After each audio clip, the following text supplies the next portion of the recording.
Yes मालिक, welcome to the another booster revision. सबसे पहले तो आपका बहुत बहुत शुक्रिया इतना प्यार के लिए।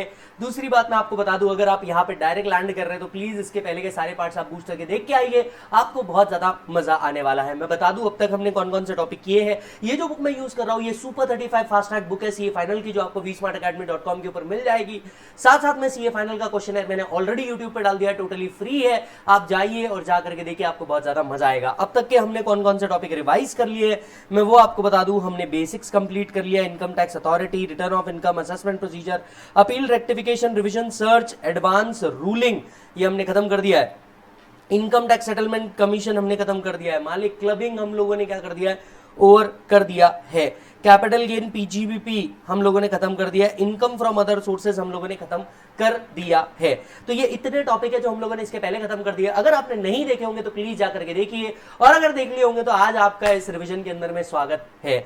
आज हम पीजीबीपी खत्म करने के बाद कुछ ऐसे टॉपिक पढ़ने वाले हैं जो आपको पीजीबीपी के साथ पढ़ने चाहिए। अब तक के आपको समझ में आ गया होगा कि मैं जितनी भी चीजें पढ़ा रहा हूं ये सारी एक दूसरे से कनेक्टेड है।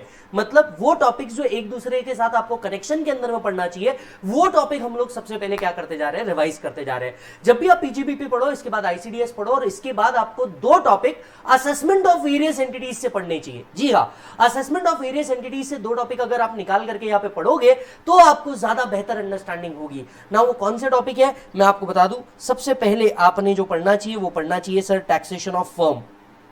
जी हाँ, taxation of firm, agriculture, taxation of AOP BOI, ये और चौथा इंटरेस्ट। ये चार टॉपिक अगर आप कनेक्टेड पढ़ोगे बिल्कुल पीजीबीपी के बाद तो आपका अंडरस्टैंडिंग बहुत बेहतर डेवलप होगा।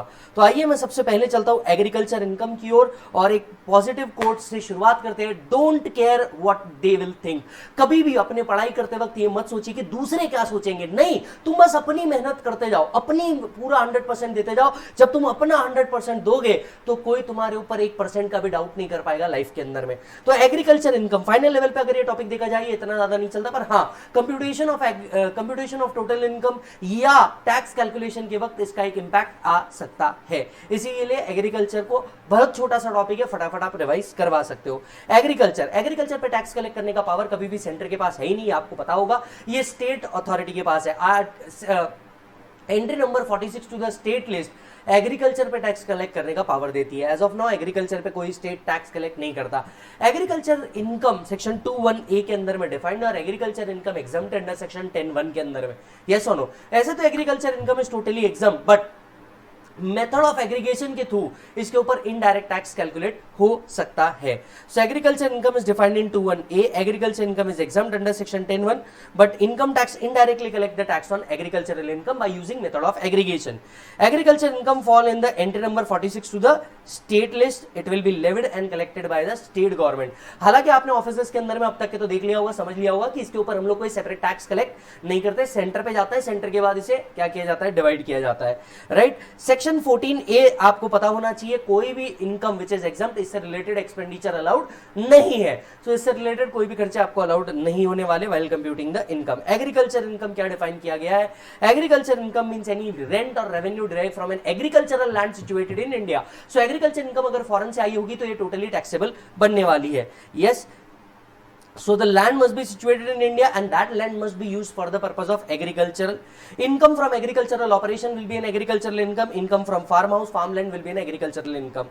Income from nursery, sampling, seedling will be an agricultural income whether basic operation is done or not. ये point याद रखिएगा, basic operation land पे नहीं भी हुआ होगा तो income from nursery, sampling, seedling ये हमेशा क्या बनने वाला है, agriculture income बनने वाला है। एक वर्ड जो आपको पता होना चाहिए, that is agricultural operation. What is agricultural operation? The word agricultural operation is not defined in the act, but एक केस है राजा बिनोय सहाय। कौन सा बेटा?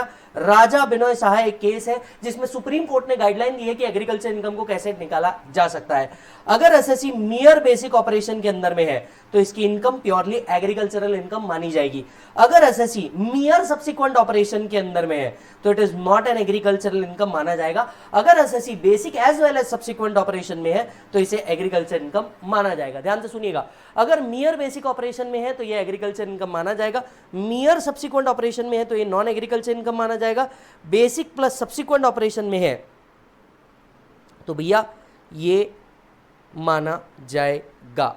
यस और नो। अब आप पूछेंगे सर बेसिक ऑपरेशन मतलब क्या होता है? Basic operation all activity done on land prior to germination, every human skill and effort on land prior to germination, इसे हम क्या कहेंगे? बेसिक एक्टिविटी कहेंगे। So human skill and labour upon land prior to germination, ये basic activity हो गई। All activities which foster the growth and render the produce fit for sale will be a subsequent activity. अगर आप सिर्फ उगाते हैं, उगा करके आप बेचते हैं, ये ग्रोइंग एंड मैन्युफैक्चरिंग में भी आ गया, आपकी इनकम एग्रीकल्चर इनकम मानी जाएगी। आप लेट से उगाया किसी और ने, आपने सिर्फ परचेज करके बेचा, ये पीजीबीपी इनकम के अंदर में जाएगा। सो लेट से आप गेहूं के व्यापारी है, गेहूं का फार्मर से खरीदते और बेच देते हैं, आप बिजनेसमैन हुए, आपकी इनकम एग्रीकल्चर इनकम नहीं मानी जाएगी। चलिए, ये आपको सबसे ज्यादा रेलेवेंट है और ये पीजीबीपी के साथ पूछा भी जाता है, जिसको हमने 33 एबी के साथ पढ़ा भी है। Tea coffee rubber development account, अगर एसएससी ग्रोइंग एंड मैन्युफैक्चरिंग के अंदर में है, रबर टी एंड कॉफी के केस में तो इनकम को सेग्रीगेट करना पड़ता है agriculture income plus non agriculture income में। ये पीजीबीपी निकालने के बाद जो आपकी इनकम आती है, उसे जो नेट इनकम आती है, उसे हम क्या करते हैं? सेग्रीगेट करते हैं। सर अगर एसएससी रबर के केस में है, इस रबर को एग्जामिनेशन में लेटेक्स बोल के भी यूज किया जाता है। अगर growing and manufacturing of rubber के अंदर में है 65% agriculture income, 35% non agricultural income. अगर SSC growing coffee grown and cured, coffee grown and cured के अंदर में 75% एग्रीकल्चर, 25% नॉन एग्रीकल्चर इनकम के अंदर में। Coffee grown cured roasted 60 and 40, अगर रोस्टेड भी है तो 60 एंड 40 का क्राइटेरिया होगा। Growing and manufacturing T 60 and 40 का क्राइटेरिया होगा। ये क्राइटेरिया वो है जो आपको याद रखने हैं, जिसको सीबीडीटी ने बाय रूल 7 एंड 8 प्रिस्क्राइब किया हुआ है। लेकिन इसके अलावा भी कई प्रोडक्ट ऐसे हैं जिसमें ग्रोइंग एंड मैन्युफैक्चरिंग इन्वॉल्व होता है। फॉर एग्जांपल पैडी से राइस बनाना, शुगर केन से शुगर कन्वर्ट करना, सोयाबीन से सोयाबीन, सोयाबीन फ्लावर से सोयाबीन ऑयल या सोयाबीन की जो बढ़िया आती है वो निकालना। अब ऐसे केस में अदर एसएससी तो जो थे वो कह रहे थे कि यार हम भी तो ग्रोइंग एंड मैन्युफैक्चरिंग के अंदर में, हमने भी तो ग्रोइंग एंड मैन्युफैक्चरिंग की, हमारी भी इनकम पार्शियली एग्रीकल्चर और पार्शियली नॉन एग्रीकल्चर होना चाहिए। इसके लिए लॉ क्या रूल निकालता है? तो वो यहां अप्लाई करता है। कंपोजिट एग्रीकल्चर इनकम कहा जाता है इसे। क्या कहा जाता है? जल्दी से बोलो। कंपोजिट एग्रीकल्चर इनकम इसे कहा जाता है। अगर आपको नहीं पता तो आपको इसके ऊपर क्वेश्चन आ चुके हैं, मेरे क्वेश्चन में जाकर के देख लेना, इसके ऊपर क्वेश्चन है। यस, अच्छा जी, याद दिलाता हूं आपको। देखो क्या हो सकता है, एक हमने उगाया और उगा करके डायरेक्टली बेच दिया। सपोज कर लेते हैं हम लोग क्या करते हैं सर, हम लोग शुगर केन उगाते हैं 100 क्विंटल, 100 क्विंटल का 70 क्विंटल हम लोग मैन्युफैक्चरिंग के लिए यूज करते हैं, 30 quintal as it is sale कर देते हैं। तो जरा पॉइंट समझिएगा, अगर हमने 100 क्विंटल शुगर केन उगाया, इसमें से 30 क्या कर दिया? डायरेक्टली सेल कर दिया भैया, juice, sugar cane juice etcetera, किसी के भी थर्ड पार्टी को दे दिया। जो 30% हम लोग सेल कर रहे हैं वो इनकम प्योरली एग्रीकल्चर इनकम होगी, क्योंकि आपने बेसिक एक्टिविटी करी as well as subsequent activity करी, उगाया और बेचा, ये प्योरली एग्रीकल्चरल इनकम होगा। एग्रीकल्चर इनकम कैसे निकाला जाएगा? बड़ा सिंपल है। If it is directly sold then whatever is the sale value minus cost of cultivation, आप इसमें से माइनस कर दोगे, जो बचा ये प्योरली एग्रीकल्चर इनकम बच जाएगा। जो बच गया ये प्योरली एग्रीकल्चर इनकम बच जाएगा। सोल्ड आफ्टर प्रोसेसिंग, अगर आप प्रोसेसिंग करने के बाद इसे सेल कर रहे हैं, प्रोसेस करने के बाद इसे सेल कर रहे हैं, मतलब जो 70 क्विंटल है वो आपने प्रोसेस करके सेल किया, अब इसमें आपको दो इनकम निकालनी पड़ेगी, एग्रीकल्चर भी आएगा और नॉन एग्रीकल्चर भी आएगा। एग्रीकल्चर कितना माना जाएगा? एग्रीकल्चर कितना माना जाएगा? जो भी आपका फेयर मार्केट वैल्यू होगा, आई रिपीट, जो भी आपका फेयर मार्केट वैल्यू होगा उसमें से कॉस्ट ऑफ कल्टीवेशन माइनस किया जाएगा। फेयर मार्केट वैल्यू क्यों? यही प्रोडक्ट अगर हम मार्केट में बेचते तो कितना प्राइस आता, यही प्रोडक्ट अगर हम मार्केट में बेचते तो कितना प्राइस आता, इसी के लिए हम क्या यूज करेंगे? Fair market value minus cost of cultivation, right. PGBP कितना निकाला जाएगा? जितना भी प्रोडक्ट सेल हुआ है, लेट्स से शुगर जो हमने सेल किया, इसमें से fair market value of produce, ये जो फेयर मार्केट वैल्यू आपने एग्रीकल्चर के लिए यूज किया था, ये आप यहां पे माइनस कर देंगे। एक्सपेंडिचर ऑन सेल्स आप इसमें से माइनस कर देंगे, जो भी इनकम आएगी ये पीजीबीपी इनकम आएगी। प्लीज अब ये तो कहना ही मत कि तुमने इसके पहले कभी नहीं पढ़ा है, और अगर सच में नहीं पढ़ा था तो भाई साहब दिस इज द टाइम आप अपने दोस्तों तक ये पहुंचाएं।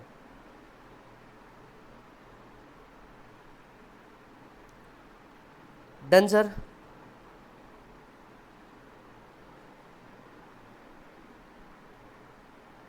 बहुत बढ़िया।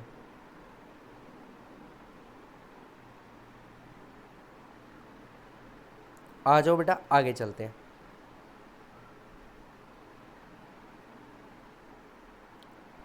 Yes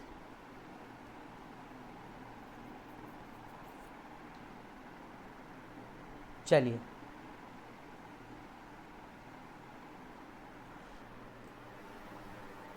method of aggregation partial integration, ये एक ऐसी चीज है जो आपको एग्जामिनेशन के अंदर में पूछी जा सकती है।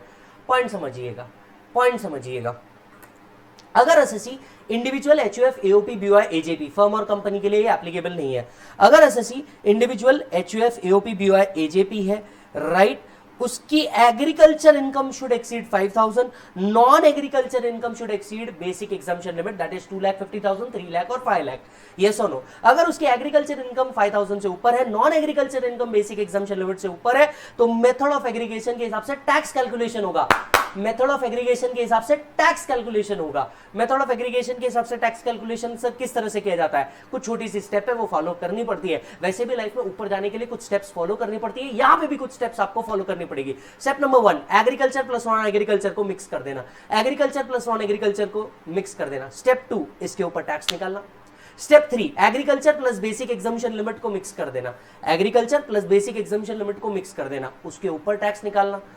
5th स्टेप, दोनों का जो टैक्स का डिफरेंस है, स्टेप 2 माइनस स्टेप 4, वो टैक्स का डिफरेंस आ जाएगा। इसमें सरचार्ज, रिबेट या सेस का एडजस्टमेंट कर लेना, फाइनल टैक्स लायबिलिटी आ जाएगी। एक बार रिपीट कर दूं, agriculture income should exceed 5000, non agriculture income should exceed basic exemption limit. जब बेसिक एग्जाम्पशन लिमिट देखते रहोगे, एसएससी की एज ध्यान में रख लेना। यस और नो? राइट, अच्छा जी। इसके बाद step 1, agriculture plus non agriculture income, इस पे tax. Agriculture income plus basic exemption limit, इस पे टैक्स। स्टेप 2 में जो टैक्स निकाला और स्टेप 4 में जो टैक्स निकाला, इसका डिफरेंस, इसमें सरचार्ज, रिबेट या सेस के जो एडजस्टमेंट करने कर लेना, आपका फाइनल टैक्स लायबिलिटी निकल जाएगा as per method of aggregation. Check करो मालिक।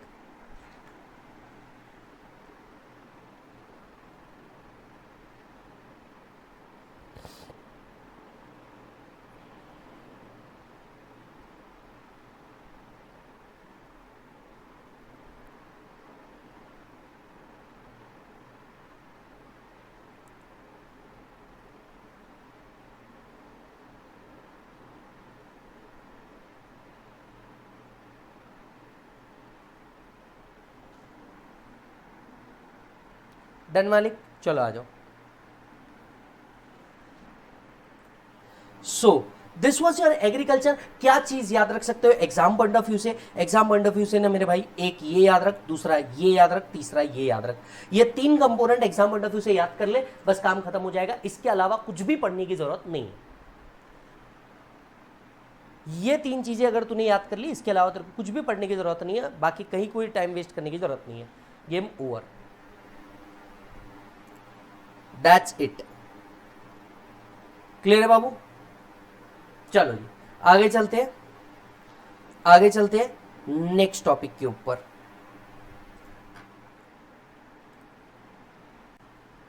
चलो जी, सो अब यहां से जैसे आप पीजीबीपी के बाद एग्रीकल्चर पढ़ो, यहां से आपने जाना चाहिए तुरंत टैक्सेशन ऑफ फर्म के ऊपर। प्रैक्टिकली टैक्सेशन ऑफ फर्म कोई अलग टॉपिक है ही नहीं, it is one of the section which is a part of PGBP only. और फर्म से रिलेटेड कुछ एडिशनल सेक्शन अगर आप एक साथ पढ़ लेते हो तो आप आ जाते हो पूरा का पूरा टैक्सेशन ऑफ फर्म में। अब जब भी ये जो असेसमेंट ऑफ वेरियस एंटिटीज होते हैं ना, यहाँ पे हर टॉपिक ऐसे ही चालू होंगे, टैक्सेशन ऑफ समथिंग। अब जब भी आपको ये वर्ड मिल जाए टैक्सेशन ऑफ समथिंग, अगर इस चैप्टर को बड़े इजीली अंडरस्टैंड करना है तो आपको समझ लेना है 2 लोगों का एंगल। एक, टैक्सेशन ऑफ फर्म, मतलब फर्म का टैक्सेबिलिटी क्या होगा। टैक्सेशन ऑफ व्यक्ति, जो फर्म जिनको इनकम दे रही है, मतलब पार्टनर्स का इनकम का क्या होगा। अगर इन दोनों के टैक्सेबिलिटी को आपने समझ लिया तो काम खत्म हो गया। प्लस इनसे रिलेटेड असेसमेंट वाले सेक्शन आपको पढ़ने को मिल जाएंगे कि इनका असेसमेंट कैसे किया जाएगा और क्या किया जाएगा। ये सेक्शन अगर आपने पढ़ लिया तो आपका काम खत्म हो गया।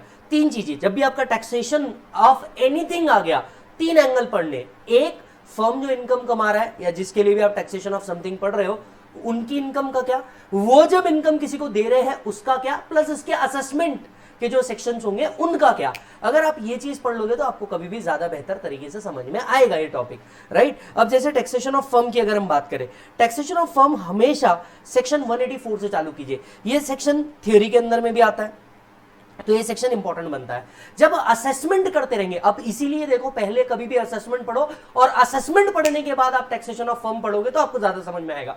मान लो एओ असेसमेंट कर रहा होगा, राइट, अब वो किसी एसोसिएशन का असेसमेंट कर रहा है, अब उसको कैसे समझ में आएगा कि ये फर्म है या नहीं है।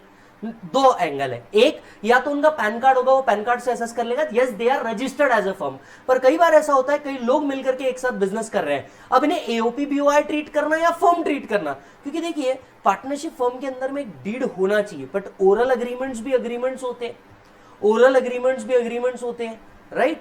तो ऐसा भी हो सकता है कि पार्टनरशिप है तो when it will be assessed as firm, ये क्वेश्चन था। सेक्शन 184 लेकर के आया कि कब एओ किसी भी फर्म को फर्म बोल करके असेस करेगा, when it will be assessed as firm, क्योंकि अगर इस सेक्शन की कंडीशन सेटिस्फाई नहीं हुई तो AO will assess it as AOP BOI. अब आप ये पूछेंगे कि सर क्या फर्क पड़ता है फर्म को फर्म एज सच असेस करने में या AOP BOI as such assess करने में। मैं आपको डिफरेंस समझा दूं, बड़ा बेसिक सा डिफरेंस है। आप लोगों ने 40B पढ़ा है, राइट। 40B है, आप लोगों ने बहुत बार नहीं पढ़ा होगा। आप जब 40B पढ़ते हो, 40B क्या होता है बेटा?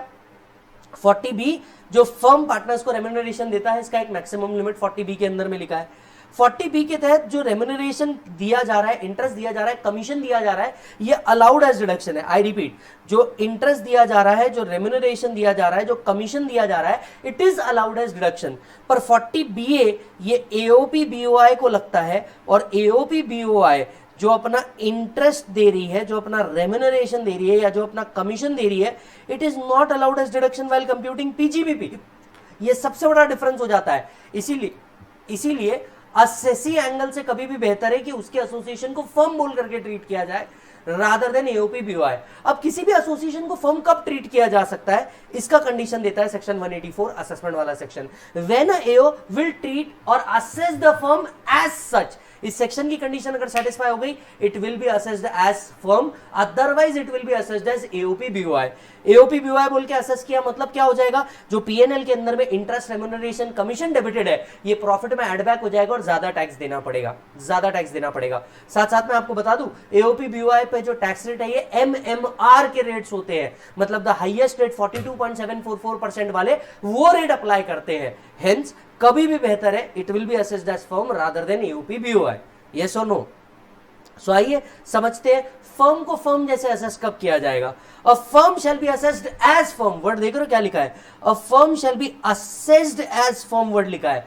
फर्म को फर्म जैसे असेस किया जाएगा if there is a partnership deed, मतलब अगर वहां पे प्रॉपरली रिटर्न पार्टनरशिप डीड है तो ही उसे असेस किया जाएगा as a firm, right. Profit sharing ratio जिनके अंदर में लिखे हो, यस, पीएसआर मेंशन्ड हो, and the deed should be furnished along with the first return of income. जब भी फर्म का पहला रिटर्न जा रहा होगा उसके साथ साथ आपने डीड सबमिट करनी है, या आपने डीड सबमिट करनी है whenever there is a change in constitution of the firm.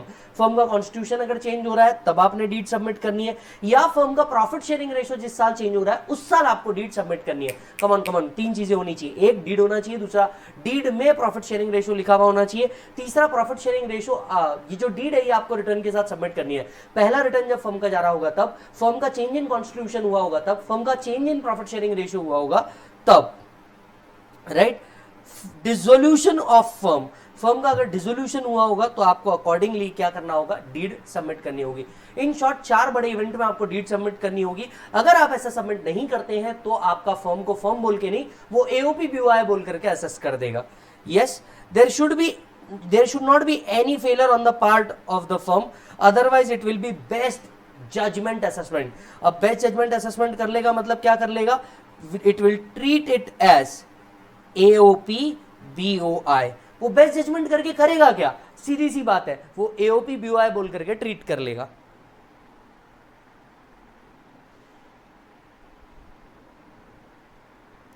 अब इसका सबसे बड़ा सबूत आपको मिलता है सेक्शन 185 में। इस वर्ड को पढ़ो कि वो फर्म को एओपी बीओआई बोल के ट्रीट कर लेगा। If any firm do not comply with the provision of section 184 then any interest, bonus, salary, commission, remuneration shall not be allowed as deduction while computing the business income and not taxable to partner. ये allowed भी बोल करके नहीं होगा और वो उनके हाथ में टैक्सेबल नहीं होगा। कैसे होगा, एओपी बीओआई जब भी एमएमआर पे टैक्स पे कर देता है तो ये मेंबर्स के हाथ में एग्जम्प्ट हो जाता है। यही तो वो लॉजिक है। इसी के कारण मैंने आपको कहा कि भैया वो स्ट्रेट अवे क्या कर देगा, it will not treat it as a partnership firm, it will treat it as AOP BOI. Yes, okay. Change in constitution section 187, 184 के बाद आपने कभी भी 187 पढ़ना चाहिए, आपको ज्यादा समझ में आएगा। Yes, change in constitution. जब भी कोई एओ असेसमेंट कर रहा होगा 143 का, 144 का, 147 का या 153 ए का, चलो जल्दी से बताओ, मुझे पता है तुम्हें याद है, 143 scrutiny assessment, 144 best judgement assessment, 147 income escaping assessment, 153 A assessment after search and seizure. याद आया तुम्हें चारों पॉइंट? यस, जब भी असेसमेंट कर रहा होगा और वो असेसमेंट करते वक्त उसको पता चलता है there is a change in constitution of firm, firm के कॉन्स्टिट्यूशन के अंदर में क्या हुआ है, चेंज हुआ है, तो अब एक सवाल उठता है वो कैसे असेसमेंट करे? क्या वो पुराने फर्म के बेसिस पे असेसमेंट करे, क्या वो नए फर्म के बेसिस पे असेसमेंट करे, असेसमेंट कैसे करे? इस बात के लिए क्लैरिफिकेशन आया सेक्शन 187 में कि असेसमेंट किस तरीके से किया जाएगा। So where at the time of assessment, word देख रहे हो, वर्ड ही ऐसे चालू हो रहा है, where at the time of making the assessment. जब तक असेसमेंट नहीं होगा एओ को कहां से पता चलेगा? ये असेसी की जिम्मेदारी है कि चेंज इन कॉन्स्टिट्यूशन पे उसे बताना है, लेकिन असेसी ने नहीं बताया तो वो बेस्ट जजमेंट असेसमेंट कब अप्लाई करेगा? जब वो असेसमेंट करे और उसे पता चल जाए अरे यार ये तो कॉन्स्टिट्यूशन चेंज हुआ है, इनने तो मेरे को अब तक रिटर्न में बताया नहीं कॉन्स्टिट्यूशन चेंज हुआ है। अब वो बेस्ट जजमेंट असेसमेंट को अप्लाई करेगा और एओपीबीओआई ट्रीट करेगा। लॉजिक समझ में आ रहा है? So where at the time of making assessment 143, 144, 147, 153A it is found that any change has take in the constitution of firm, the assessment shall be made on firm as constituted at the time of making the assessment. In short, there will be a single assessment as if there is no change. ये मान लिया जाएगा कि change हुआ ही नहीं है और क्या किया जाएगा, असेसमेंट किया जाएगा। Change in constitution of firm कब कब माना जाएगा? Whenever there is a retirement, admission, change in profit sharing ratio और डेथ, इसे सारी चीजों को चेंज माना जाएगा। Yes, dissolution of firm and if remaining partner opens up a new firm there will be two assessment। मान लीजिए firm dissolve हो जाती है और एक नया फर्म ओपन हो जाता है तो फिर ओल्ड फर्म का असेसमेंट अलग और न्यू फर्म का असेसमेंट अलग, वो बाय डिफॉल्ट में, क्योंकि दो अलग अलग पैन कार्ड होंगे उस केस में। Succession of firm by another firm, एक फर्म दूसरे फर्म को सक्सीड कर लेती है, एक फर्म दूसरे फर्म को सक्सीड कर लेती है। अब ऐसा होता है जैसे जो ओल्ड ऑफिसर्स होते हैं, जो सीनियर पार्टनर्स होते हैं, चार्टर्ड अकाउंटेंट्स, वो नए फर्म को क्या कर लेते हैं, एब्जॉर्व कर लेते हैं अपने ऑडिट के लिमिट्स को बढ़ाने के लिए, बैंक ऑडिट के लिमिट्स को बढ़ाने के लिए। यस, तो एक फर्म जब दूसरे फर्म को सब्सीड कर लेती है, राइट, तो क्या होता है, एक असेसमेंट होता है या दो असेसमेंट होते हैं? There will be two return of income, predecessor और सक्सेसर का दो अलग अलग रिटर्न जाएंगे। जाहिर सी बात है एक फर्म को अपनी क्लोजिंग दिखानी पड़ेगी, दूसरे फर्म को अपना इनकम दिखाना पड़ेगा। So separate assessment shall be made on the predecessor firm and the successor firm. So whenever there is a succession का कम्युनिकेशन किसको जाता है, एओ को जाता है। दो सेपरेट असेसमेंट किए जाते हैं, ओल्ड फर्म पे भी और न्यू फर्म पे भी, बस इतनी सी बात है। फिर आते हैं 189, फर्म डिसॉल्व और बिजनेस डिसकंटिन्यूड। अगर फर्म डिसॉल्व हो जाता है या बिजनेस डिसकंटिन्यू हो जाता है तो क्या किया जाएगा? एओ असेसमेंट करेगा as if there is no discontinuation. So AO shall make the assessment of total income as if there is no discontinuation, no disallowance. तो वो अपना जैसे असेसमेंट नॉर्मल असेसमेंट करता है बिल्कुल वैसे ही करेगा। एक बात आपको याद रखनी होगी, सेक्शन 188 ज्वाइंट लाइबिलिटी डालता है। फर्म अगर डिसॉल्व भी हो गई होगी तो जो टैक्स लाइबिलिटी आएगी असेसमेंट करने के बाद, इसकी लाइबिलिटी को सभी लोग ज्वाइंट एंड सेवरली पे करेंगे, who were partner before dissolution. So all the person who were partner immediately before the dissolution shall be jointly and severally liable for tax, penalty और any other sum, tax, penalty और any other sum. और same liability LLP के partner के लिए भी है। Section 167C कहता है कि अगर एलएलपी भी क्या किया जाता है, एंड अप होता है, दैट इज रिजॉल्व होता है, तो ऐसे केस में सभी पार्टनर की लाइबिलिटी आती है। जनरली जब हम एलएलपी एक्ट पढ़ते हैं तो उसके अंदर में हम देखने को मिलता है कि भैया एलएलपी के जो पार्टनर है इसकी जो लाइबिलिटी होती है ये लिमिटेड होती है, ये इनकम टैक्स में नहीं चलता। इनकम टैक्स पर्पस के लिए एलएलपी के पार्टनर की जो लाइबिलिटी होती है वो अनलिमिटेड होती है। इनकम टैक्स पर्पस के लिए एलएलपी की जो लाइबिलिटी होती है वो अनलिमिटेड होती है। ये एकदम लॉजिकल है। ऐसा अगर नहीं होता तो आप सोच के देखिए, लाइबिलिटी वहां पे लिख देते 1000 हर पार्टनर की, 3 पार्टनर है, ओवरऑल पेमेंट कितना आ सकता था, 3000, इनकम टैक्स की लाइबिलिटी निकल रही है 10000। तो ऐसे केस में वो तो कहते थे नहीं नहीं नहीं नहीं नहीं, एलएलपी एक्ट ने हमें कहा हमारी लाइबिलिटी लिमिटेड है। हाँ, आपकी लाइबिलिटी लिमिटेड है to the outsider. Income tax purpose के लिए हर पार्टनर जो एलएलपी का पार्टनर है उसकी लाइबिलिटी अनलिमिटेड हो जाती है, because this section works. Check कर लीजिए ये सेक्शन को। So liability of partner if it is not limited for the purpose of Income Tax Act.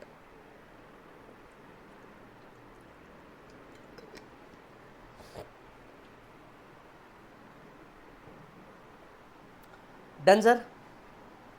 चलिए अब आते हैं यहां पे टैक्सेबिलिटी ऑफ फर्म।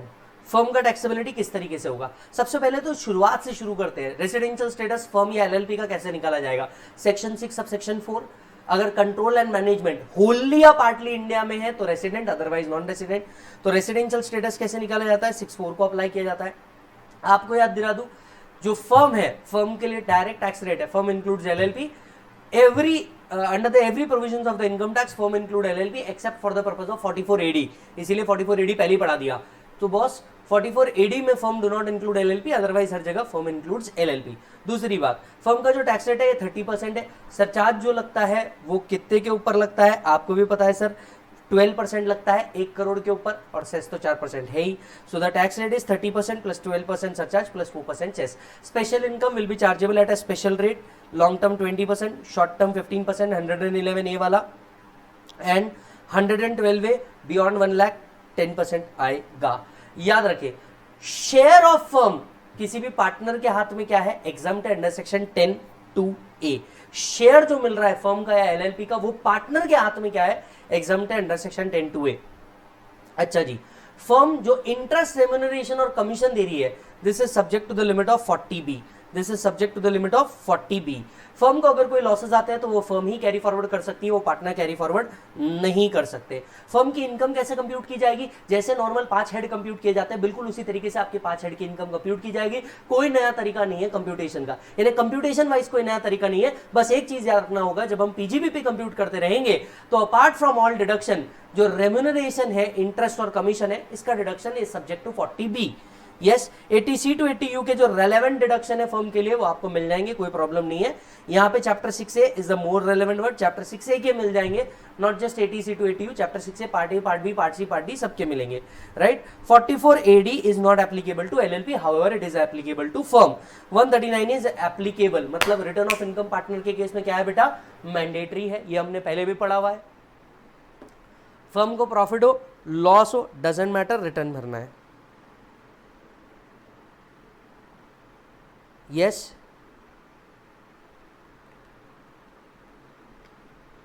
चलिए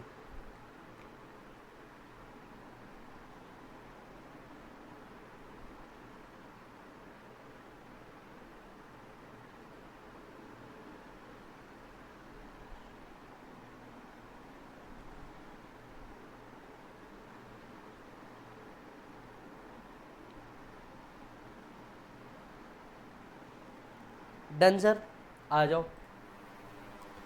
अभी हमने 188A पढ़ा, joint and several liability. Her partner की जो लायबिलिटी होती है वो जॉइंट एंड सेवरल होती है। In case of firm LLP, all partners are joint and severally liable for the tax of the firm for the year in which such person where partner at any time during the previous year. Yes और no. चलिए अब आते हैं 40B के ऊपर, कितना maximum interest और remuneration allowed है। 40B को 2 पार्ट के अंदर में डिवाइड कर दो। सबसे पहले इंटरेस्ट अलग कर दो, रेम्यूनरेशन कमीशन अलग कर दो। आई रिपीट, इधर आओ, इंटरेस्ट अलग कर दो, रेम्यूनरेशन कमीशन अलग कर दो, राइट। इंटरेस्ट मैक्सिमम कितना अलाउड है, 12% पर एनम, चाहे ये लोन पे हो या फिर कैपिटल पे हो। आई रिपीट, चाहे ये लोन पे हो या कैपिटल पे हो, मैक्सिमम 12% पर एनम अलाउड है। Yes, interest is allowed maximum 10%, capital account transaction, current account transaction. ये वर्किंग पार्टनर को भी मिल सकता है, स्लीपिंग पार्टनर को भी मिल सकता है। ये वर्किंग पार्टनर को भी मिल सकता है, ये स्लीपिंग पार्टनर को भी मिल सकता है, क्योंकि स्लीपिंग पार्टनर क्यों ना हो, उसने कैपिटल तो लगाया ही होगा। यस और नो। ये जो इंटरेस्ट है, this is subject to prescription in the partnership deed. Partnership deed के अंदर में ये क्या होना चाहिए, मेंशन होना चाहिए। यस और नो। चलिए आइए चेक कीजिएगा, पेज नंबर 3 पे आपको इंटरेस्ट दिखेगा। Payment of interest should be authorised by the partnership deed. Partnership deed के अंदर में इंटरेस्ट पेमेंट ये ऑथराइज होना चाहिए। अगर पार्टनरशिप डीड में इंटरेस्ट ऑथराइज नहीं है तो क्या होगा, जो इंटरेस्ट आपने पे किया होगा पीएनएल को डेबिट होगा, वो नेट प्रॉफिट में क्या कर दिया जाएगा, पीजीबीपी कंप्यूट करते वक्त एड बैक कर दिया जाएगा। Payment of interest should pertain to a period after the partnership deed. Partnership deed start होने के बाद होना चाहिए, प्रायर पीरियड का इंटरेस्ट अलाउड नहीं है। It should not exceed 12% per annum simple interest. मान लीजिए पार्टनरशिप फर्म ने 15% का इंटरेस्ट दिया होगा, 3% डिसअलाउड होगा, नेट प्रॉफिट में एड बैक हो जाएगा। Yes, interest paid to working as well as sleeping partner both are allowed. It does not make a difference between capital loan. Interest on both is 12%, fixed or circulating, doesn't matter. If firm pays interest to partner and partner pays interest to firm, it shall not be net off. ये इसे net off नहीं किया जा सकता। इसके ऊपर एक case study भी है। आप पार्टनर को दे रहे हो, फर्म आपको दे रही है, फर्म पार्टनर को दे रही है, पार्टनर फर्म को दे रहा है, इसे नेट ऑफ नहीं करना जाएगा, दोनों का ट्रीटमेंट अलग अलग होगा। एक्चुअल डिडक्शन कितना मिलेगा, अगर वो 12% से नीचे होगा, 10% होगा तो so deduction is 12% of the interest or actual interest given, amount given in the deed whichever is lower.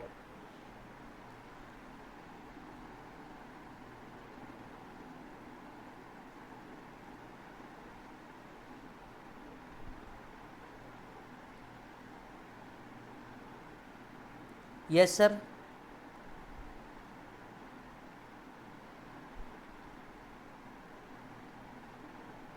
बहुत बढ़िया.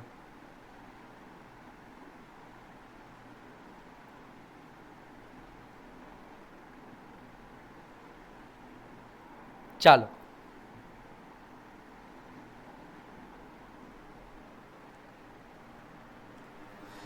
ये हुआ इंटरेस्ट. अब आता है रेम्यूनरेशन कमीशन के ऊपर. रेम्यूनरेशन कमीशन को दूसरे पार्ट के अंदर में हम लोग कवर करते हैं. रेम्यूनरेशन कमीशन का डिडक्शन तभी मिलेगा जब ये डीड में होगा, तभी मिलेगा जब ये वर्किंग पार्टनर को दिया जा रहा होगा. स्लीपिंग पार्टनर का रेम्यूनरेशन अलाउड नहीं है. तो अगर ऊपर रेम्यूनरेशन लिखा है, नीचे आपको लिखा हुआ है remuneration is paid to a sleeping partner, वो रेम्यूनरेशन लेना है आपको. क्या कर देना है, नेट प्रॉफिट कंप्यूट करते वक्त आपको एड बैक कर देना है. पार्टनरशिप डीड के बाद का पीरियड होना चाहिए, प्रायर पीरियड का नहीं होना चाहिए, और ये परमिसिबल लिमिट के ऊपर नहीं जाना चाहिए. 4 कंडीशन है, 4 कंडीशन देख लीजिए. ये वर्किंग पार्टनर को मिलना चाहिए, पार्टनरशिप डीड में लिखा होना चाहिए, not pertain to a period prior to the partnership deed and should not exceed the permissible limit. अगर ये 4 कंडीशन सैटिस्फाई हो जाती है तो आपको डिडक्शन मिलेगा. डिडक्शन कितना मिलेगा, lower of actual interest or maximum limit. Deduction is lower of actual interest or maximum limit. Deduction is lower of actual interest or maximum limit. Actual आपको सभी को पता है, मैक्सिमम लिमिट कितना है, maximum limit depend upon book profit. I repeat, maximum limit depend upon what, book profit. Book profit अगर first 3 lakh तक के होगा, मेरी इस वर्ड को याद रखना, फर्स्ट 3 लाख मैंने बोला, अगर फर्स्ट 3 लाख रुपीज तक के होगा सो 1,50,000 और 90% of book profit whichever is higher, whichever is higher. मान लीजिए अगर लॉस आया तो बुक प्रॉफिट जो आया ये एक्चुअली लॉस आया तो भी क्या मैक्सिमम इंटरेस्ट मिलेगा, यस 1,50,000, क्योंकि बुक प्रॉफिट तो होगा नहीं, so 150 will be higher. So अगर लॉस भी आता है the maximum remuneration allowed is 1,50,000. Yes और नो. अच्छा जी, beyond 3 lakh rupees of book profit 60% of the book profit. I think ये हम सभी ने किया हुआ है, वापस रिपीट कर दूं. मैक्सिमम और actual whichever is lower का डिडक्शन मिलेगा. मैक्सिमम कितना है, up to first 3 lakh 90% of book profit और 1,50,000 whichever is higher. Balance book profit के ऊपर 60% आएगा. अब आप ये पूछेंगे बुक प्रॉफिट कैसे कंप्यूट किया जाता है. हम लोग जैसे नॉर्मल पीजीबीपी कंप्यूट करते हैं बिल्कुल वैसे ही पीजीबीपी को कंप्यूट किया जाएगा. इसमें 2 चीजें एड बैक हो जाएगी. एक interest if any debited to P&L, remuneration commission if any debited to P&L, ये 2 चीजें ऐड कर देना. इसमें से लेस करना उतना इंटरेस्ट जो 40B में अलाउड है, मतलब 12% पर एनम. जो बच जाएगा ये होगा बुक प्रॉफिट कंप्यूटेशन. ये क्या होगा बेटा, बुक प्रॉफिट कंप्यूटेशन. चेक करो इसको.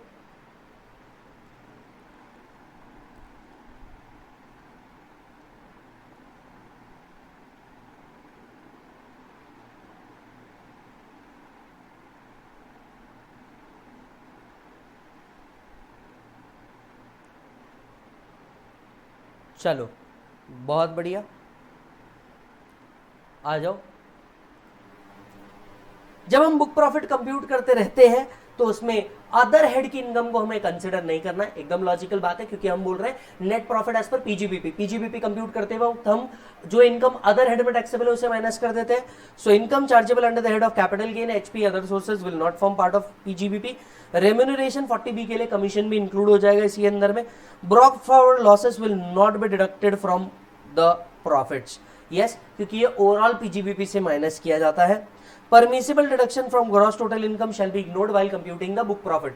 हम बुक प्रॉफिट कंप्यूट कर रहे हैं, इसके बाद हम क्या कंप्यूट करेंगे, पीजीबीपी, और उसके बाद हम ग्रॉस टोटल इनकम कंप्यूट करेंगे.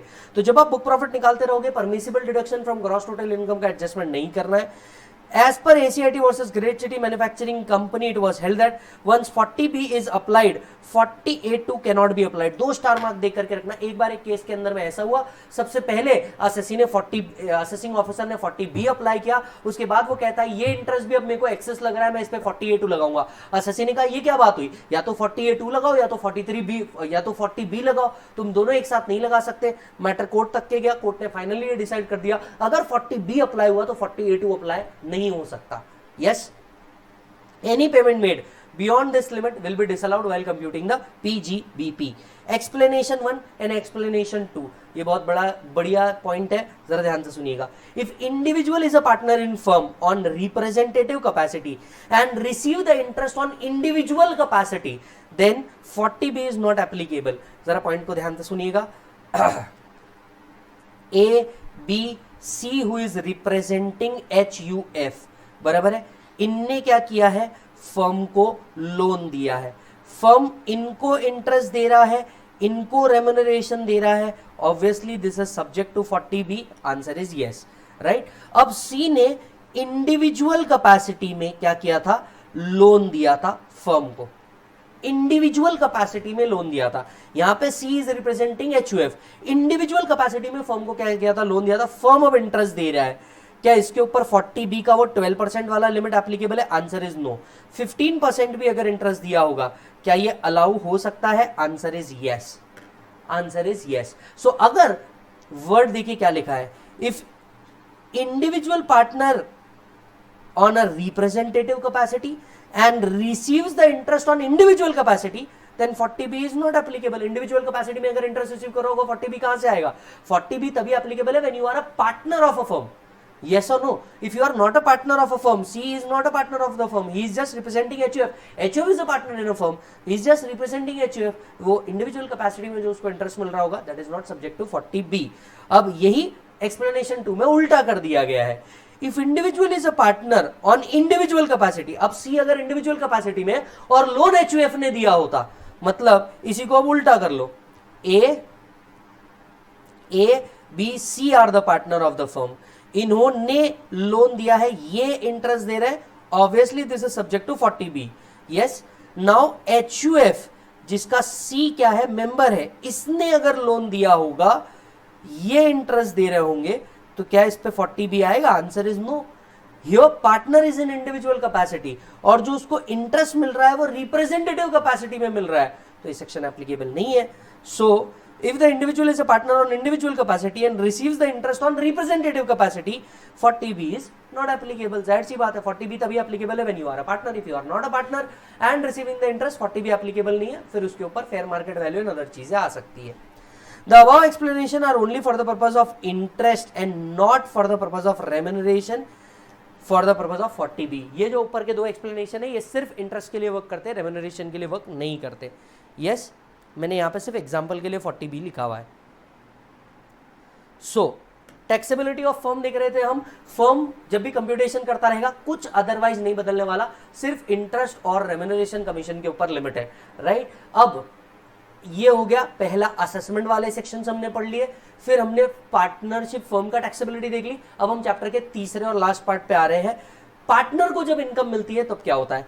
पार्टनर को क्या क्या मिल सकता है? पहली चीज मिल सकती है शेयर, जो एग्जाम्प्ट अंडर सेक्शन 10(2)(a). दूसरी चीज क्या मिल सकती है? Interest, remuneration, commission. Now subject to 40B, these are taxable under that of PGBP. Any other income apart from the firm shall be taxable in his individual capacity.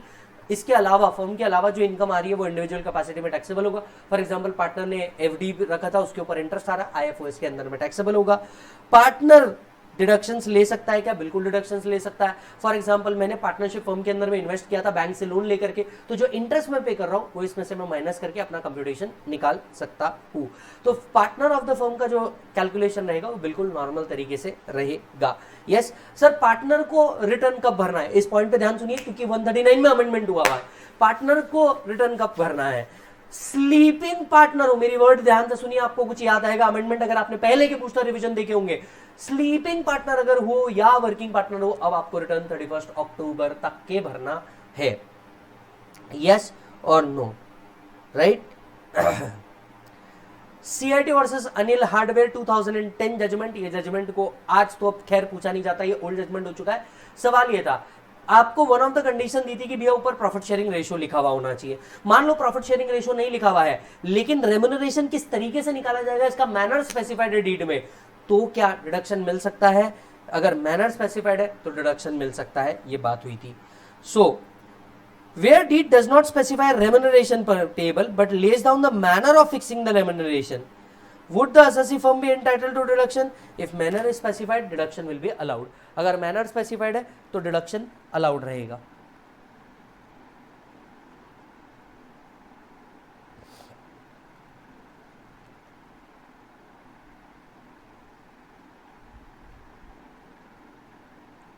Yes sir, बहुत बढ़िया।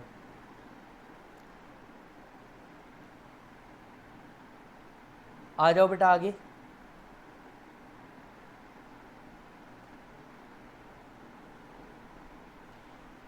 ध्यान से देखोगे तो आपका टैक्सेशन ऑफ फर्म खत्म हो चुका है। एंड करूंगा एक छोटे से मोटिवेशन के साथ, the more you earn the more you learn the more you earn.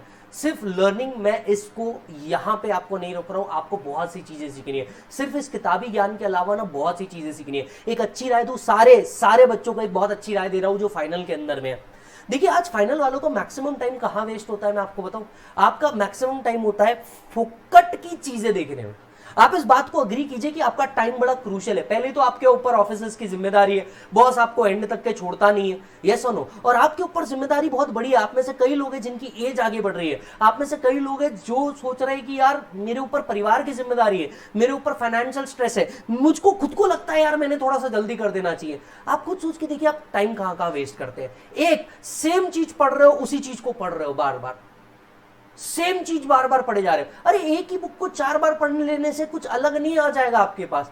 एक कंसेप्ट को आप अच्छे तरीके से पढ़ो, सॉल्विंग के ऊपर ज्यादा ध्यान दो। तुमने एक काम गलत किया है गुरु, ये बात तुम्हें एक्सेप्ट करनी पड़ेगी। आप में से कई बच्चे जो ये बूस्टर रिवीजन देख रहे हैं उनने सिर्फ और सिर्फ थ्योरी के ऊपर फोकस किया है।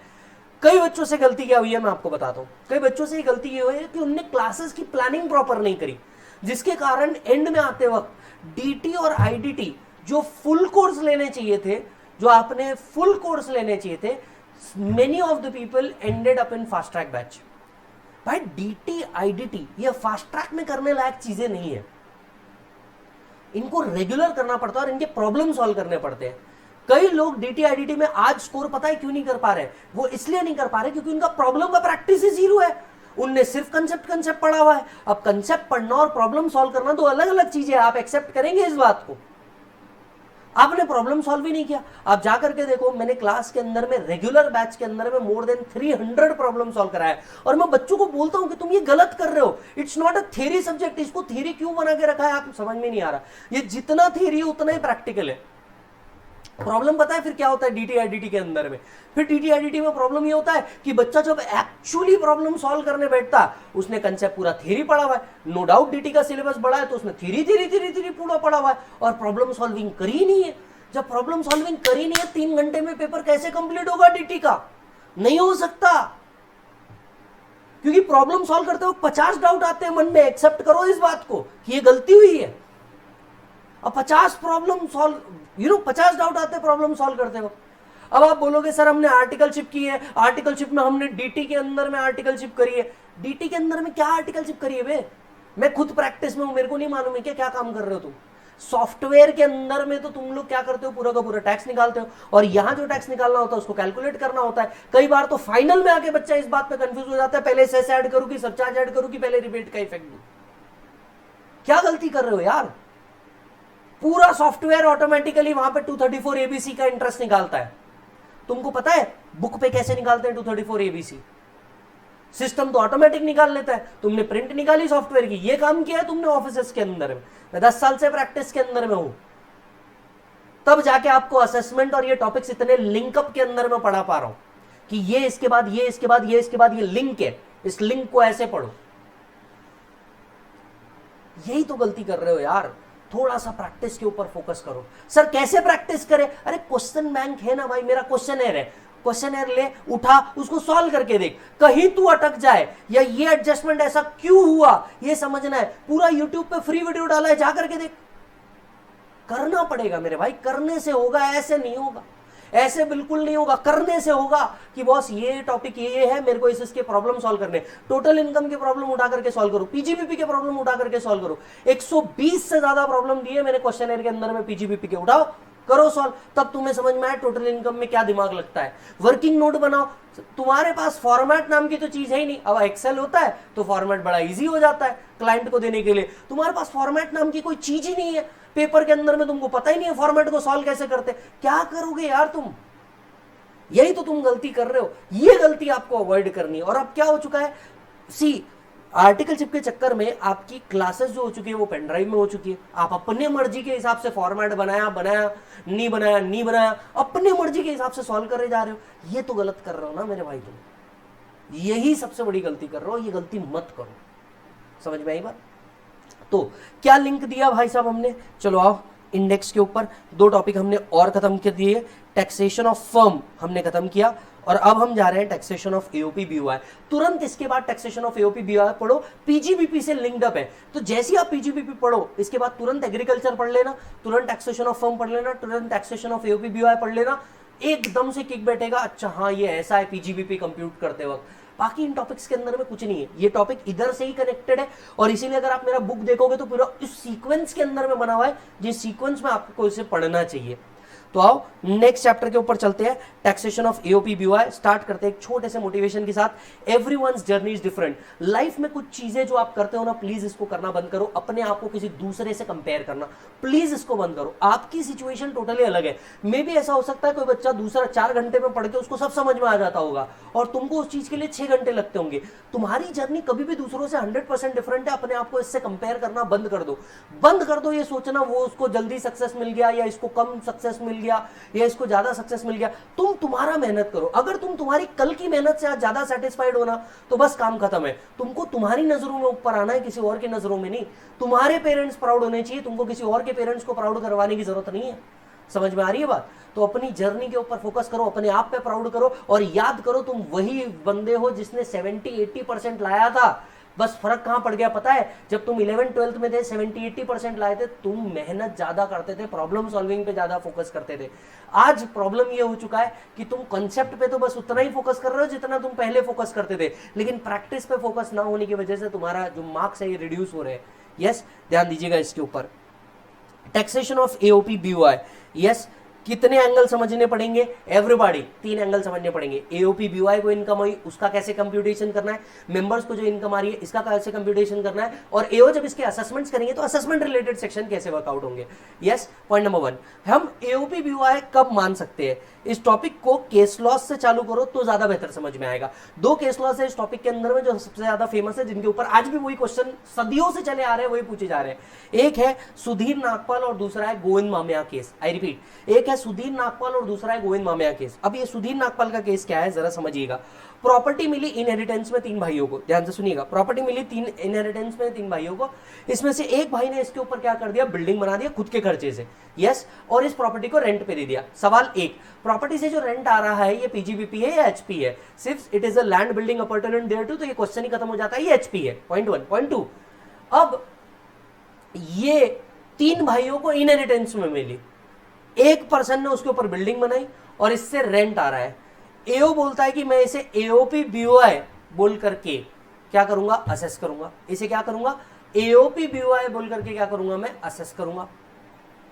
नाउ सवाल गया कोर्ट के अंदर में, कब एक को एओपी बीओआई बोल करके असेस कर सकते हो?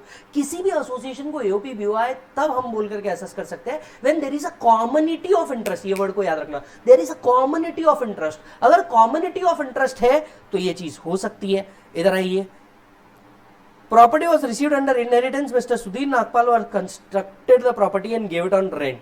2 इशू थे, एक रेंटल इनकम कहा जाएगा, पीजीबीपी एचपी, एचपी के अंदर में जाएगा। दूसरा सा, since there is no community of interest, 3 भाइयों को इनहेरिटेंस में मिला लेकिन भाइयों के बीच में डिसाइड हुआ एक भाई ने उसके ऊपर प्रॉपर्टी बनाई और वही उसके ऊपर रेंट कलेक्ट कर रहा है, तो यहाँ पे तीनों को आप एओपी बीओआई कैसे असेस कर सकते हो? ये को ओनरशिप हुआ, एओपी बीओआई नहीं हुआ। Since there is no community of interest, तीनों भाइयों का कॉमन इंटरेस्ट नहीं था, वहां पे एक ही व्यक्ति का कॉमन इंटरेस्ट था। Since there is no community of interest as no business is carried out, hence there it's a case of co-ownership and not AOP BOI. It's a case of co-ownership and not AOP BOI. ध्यान से सुनिएगा। दूसरा है Govind Mamiya case. Yes, inherit किया था land को, बराबर, 2 भाइयों ने। ये प्रॉपर्टी कंपलसरीली गवर्नमेंट एक्वायर कर देता है, कंपनसेशन दे देता है। जब ये कंपनसेशन आता है, ये कंपनसेशन आपको भी पता है, कंपलसरी एक्विजिशन जो होता है ये टैक्सेबल होता है। यस, अब सवाल उठता है कि इसे एओपी बीओआई बोलकर के असेस किया जाए या इसे अब ओनर माना जाए। वापस से मैटर कोर्ट के अंदर में गया, एओ बोलता है कि मैं इसे क्या करूंगा, एओपी बीओआई बोल करके ट्रीट करूंगा। सवाल आया is there a community of interest? No, हमने बेचा है नहीं। क्या कॉमन इंटेंशन था बेच के प्रॉफिट बनाएंगे, दोनों भाई शेयर करेंगे? Answer is no. When there was no community of interest cannot be ascertained as AOP BOI. So since there is no commonality of interest, no business is carried out, it shall be co-ownership. तो एक बात हमें याद रखनी होगी, commonality of interest is the most important factor while computing the AOP BOI, right? ये हो गया assessment angle. अब AOP BOI का एंगल आते हैं, अब हम दूसरे एंगल पे आते हैं। AOP BOI की इनकम को कैसे कंप्यूट किया जाएगा? कंप्यूटेशन मैकेनिज्म बिल्कुल सेम है, 5 हेड में जैसे आप इनकम कंप्यूट करते हो बिल्कुल वैसे कंप्यूट करोगे, नो चेंज एट ऑल। सिर्फ एक चीज, जब हम PGBP कंप्यूट करते रहेंगे, जो इंटरेस्ट रेम्यूनरेशन कमीशन जो मेंबर ऑफ एओपी बीओआई को दिया जा रहा है, इसका ट्रीटमेंट क्या होगा? इसके लिए 40B है। आइए इधर देखते हैं। Computation of income of AOP BOI will be done in the same manner as in case of other assessee. Same manner में होगा as in case of other assessee. In computing, आय हाय हाय, ये पॉइंट है जो मैं अभी आपको टैक्सेशन ऑफ AOP BOI में पढ़ा रहा था। इसीलिए टैक्सेशन ऑफ फर्म पहले पढ़ लो और तुरंत उसके बाद AOP BOI पढ़ लो, तो वो यहां नहीं यहां जाएगा, रोमांसिंग द टैक्सेशन हो जाएगा। तुम बोलोगे भाई फुल रिस्पेक्ट, मजा आ गया। वर्ड देखना, in computing the total income, salary, bonus, commission, remuneration or interest paid to partner or member will not be allowed as deduction as per section 40BA. 40B के बाद तुरंत 40BA लग के आता है। टेक्निकली ये PGBP का सेक्शन एक चैप्टर अलग कर दिया गया है, कोई टेंशन लेने की बात नहीं है। तो जब AOP BOI, क्या बेटा, AOP BOI अपने मेंबर को देगा, किसको देगा? मेंबर को देगा सैलरी, बोनस, इंटरेस्ट, कमीशन, क्या ये अलाउ होने वाला है? कुछ भी अलाउ नहीं होने वाला। अलाउ नहीं होगा मतलब क्या होगा? नेट प्रॉफिट लेना, एड बैक कर देना, नेट प्रॉफिट में लेना, एड बैक कर देना, काम खत्म, और फिर PGBP निकालना। यस, अच्छा जी, अब जरा ध्यान से सुनिएगा, एक एक्सप्लेनेशन ऐड किया गया। AOP BOI आप अज्यूम कर लेना, ठीक है, ने अपने मेंबर को इंटरेस्ट दिया, मेंबर से भी इंटरेस्ट आया, 10,000 का इंटरेस्ट दिया, 6,000 का इंटरेस्ट आया। अब एक सवाल उठा, डिसअलाउ कितना होगा under section 40BA? Explanation add किया गया, only the difference will be disallowed. Explanation add up किया गया, only the difference will be disallowed. क्या बोला बेटा मैंने? Only the difference will be disallowed. Done. Explanation check करो, AOP BOI pays interest or receives interest from members, only the net interest shall be disallowed. Only the net interest shall be disallowed. Yes. Explanation 2, AOP BOI अगर member को ना देके representative capacity में देता है तब ये इंटरेस्ट अलाउड होता है। यानी इन शॉर्ट मेंबर को ना दे करके वो मेंबर जिसको रिप्रेजेंट कर रहा है उसको इंटरेस्ट दिया जा रहा है, तो फिर वो अलाउड रहेगा। Interest paid in representative capacity is allowed but this is subject to 48(2). मान लीजिए एक AOP है, इसके मेंबर है ABC। Now C is also representing HUF। C को इंटरेस्ट ना दे करके C के हाथ में दिया जा रहा है फॉर HUF, तो ये जो इंटरेस्ट है ये क्या होगा? ये अलाउड होगा, because C is receiving end representative capacity. C को इंडिविजुअल कैपेसिटी में जो दिया जा रहा है, इंडिविजुअल कैपेसिटी में जो दिया जा रहा है ये अलाउड नहीं होगा, इस पे 40BA लग जाएगा। पर C को HUF की भी आप पे दिया जा रहा है, HUF ने कोई लोन दिया हुआ उसकी भी आप पे दिया जा रहा है, it will be allowed as deduction. It will be allowed as deduction.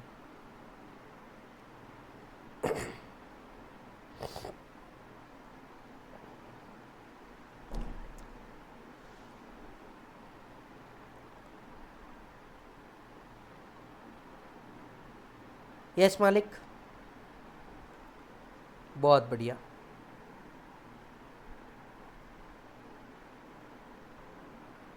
आ जाओ आगे बढ़ते हैं।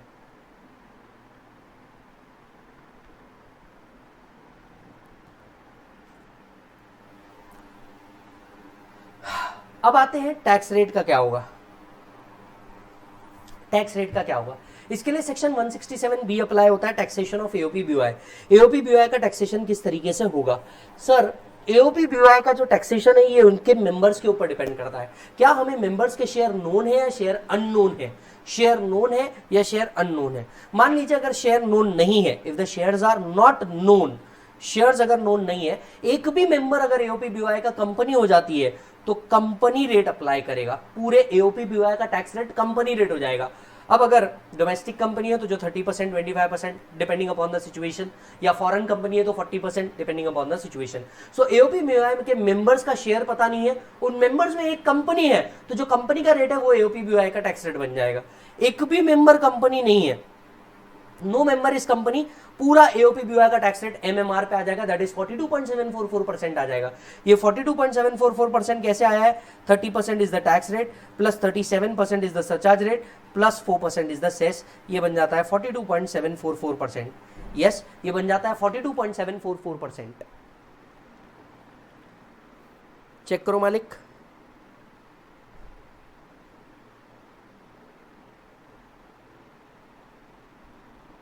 यस,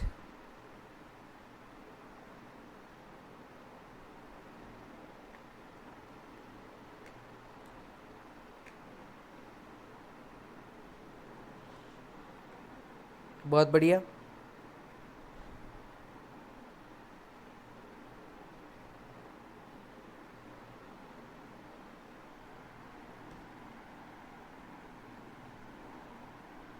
चेक करो,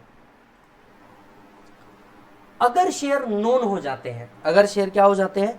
नोन हो जाते हैं, तो ऐसे केसेस में कोई भी मेंबर अगर कंपनी है, एक भी मेंबर अगर कंपनी है, तो कंपनी के शेयर के ऊपर कंपनी रेट और अदर एओपी शेयर्स के ऊपर एमएमआर रेट अप्लाई करेगा। अगर कोई भी मेंबर कंपनी नहीं है, right, income of any member, एक भी मेंबर की इनकम बेसिक एग्जम्पशन लिमिट से ऊपर चले गई तो एमएमआर रेट आएगा।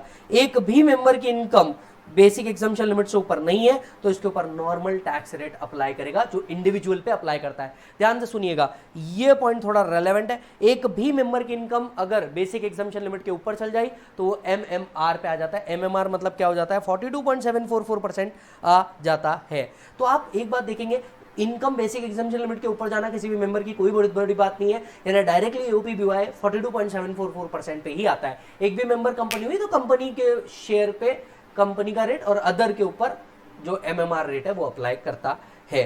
एओपी बीओआई का जो लॉस है वो एओपी बीओआई कैरी फॉरवर्ड करता है, इसे मेंबर्स को बांटा नहीं जाता। जो स्पेशल इनकम है ये स्पेशल रेट के ऊपर ही एप्लीकेबल होती है। Special income are chargeable at special rate.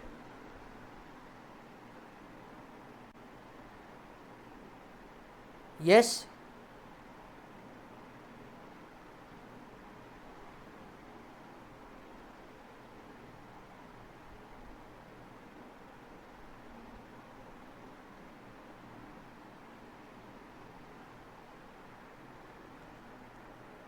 चलिए सेक्शन 67A अप्लाई करता है। जो मेंबर को इनकम आ रहा है इसका टैक्स रेट क्या होगा? जो मेंबर को इनकम आता है इसका टैक्स रेट क्या होगा? अगर एओपी बीओआई ने एमएमआर पे भर दिया तो मेंबर के हाथ में ये एग्जाम्प्ट हो जाएगा। एओपी बीओआई ने अगर क्या कर दिया? एमएमआर पे भर दिया तो मेंबर के हाथ में ये एग्जाम्प्ट हो जाएगा। इसीलिए जब देखो आप मैट कंप्यूट करते रहोगे ना, इसीलिए आप मैट का जब हम लोग कंप्यूटेशन करते रहेंगे, मैट का कैलकुलेशन करते वक्त, मैट में हम लोग जब बुक प्रॉफिट निकालते हो कंप्यूटेशन करते ना, उसमें देखना एओपी बीओआई से रिलेटेड एक्सपेंसेस को क्या किया होगा? एडबैक किया होगा और उसकी इनकम को लेस किया होगा। क्यों ना करे? जो इनकम एग्जाम्प्ट है उससे रिलेटेड खर्चे अलाउड नहीं, इसलिए एडबैक किया जाता है, और जो इनकम एग्जाम्प्ट है उसे बाहर निकाला जाता है for the purpose of book profit. देखना ये वहां पे भी होगा, जब मैं मैट का रिवीजन करवाता रहूंगा तो आपको ये आएगा। अगर एओपी बीओआई ने इंडिविजुअल का टैक्स रेट बढ़ाया, ये कब हो सकता है? जब एक भी मेंबर की इनकम बेसिक एग्जम्पशन लिमिट से ऊपर नहीं है, तो जो शेयर इनकम है ये टोटल इनकम में इंक्लूड की जाती है, प्लस आपको रिबेट भी मिलता है। रिबेट आता है सेक्शन 86 के तहत, ये रिबेट अलग है 87A से। तो आपकी इनकम इंक्लूड की जाती है टोटल इनकम में, अदर इनकम ऐड की जाती है और बाद में आपको टैक्स से रिबेट मिलता है। अगर एओपी बीओआई ने टैक्स ही नहीं दिया, नॉट एट ऑल, तो शेयर इनकम इंक्लूड हो जाती है मेंबर केस में, हालांकि उस केस में रिबेट नहीं मिलता। सवाल उठता है सर रिबेट कैसे निकाला जाएगा? ये देखिए, रिबेट अंडर 86 निकाला जाता है, रीड विद सेक्शन 110। जो भी टैक्स लाइबिलिटी आई है एओपी बीओआई की, divided by total income into जितना शेयर आया है उतना, इन शॉर्ट प्रोपोर्शनेट।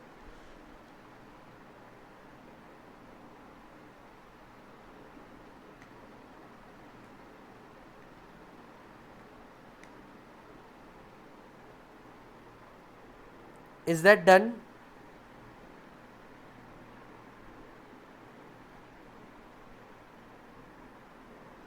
बहुत बढ़िया। Rebate is not available if tax payable by AOP BOI is निल। अगर एओपी बीओआई टैक्स ही नहीं दे रहा तो फिर इनकम इंक्लूड होगी पर रिबेट नहीं मिलेगा। जैसे कि हमने कहा rebate shall be reduced after adding surcharge and cess. In short जो फाइनल टैक्स लायबिलिटी आती है उसमें से आप ये रिबेट क्या करते हो, माइनस करते हो। यस, अच्छा जी, दैट्स इट। कंप्यूटेशन देख लीजिए, यहां पे मैंने फॉर्मेट दिया है net taxable income of AOP BOI. इसमें से इंटरेस्ट एंड रेम्युनरेशन जो मेंबर्स को दिया है वो क्या किया जाएगा, लेस किया जाएगा, right. If it is paid in the representative capacity, net income आया, ये अलोकेट किया जाता है कौन से रेशो के अंदर में, प्रॉफिट शेयरिंग रेशो के अंदर में।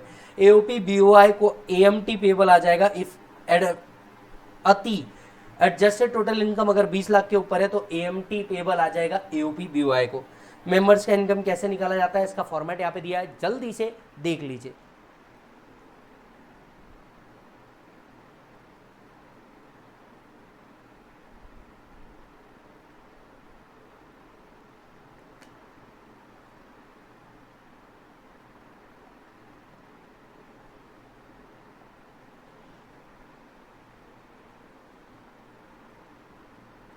डन।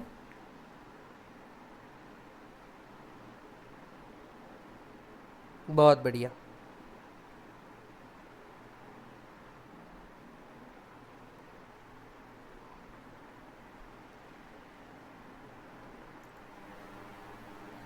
यहां हमारा एक और टॉपिक खत्म होता है, टैक्सेशन ऑफ एओपी बीओआई। क्या क्या चीजें याद रखने लायक है, कौन कौन सी चीजें याद रखने लायक है।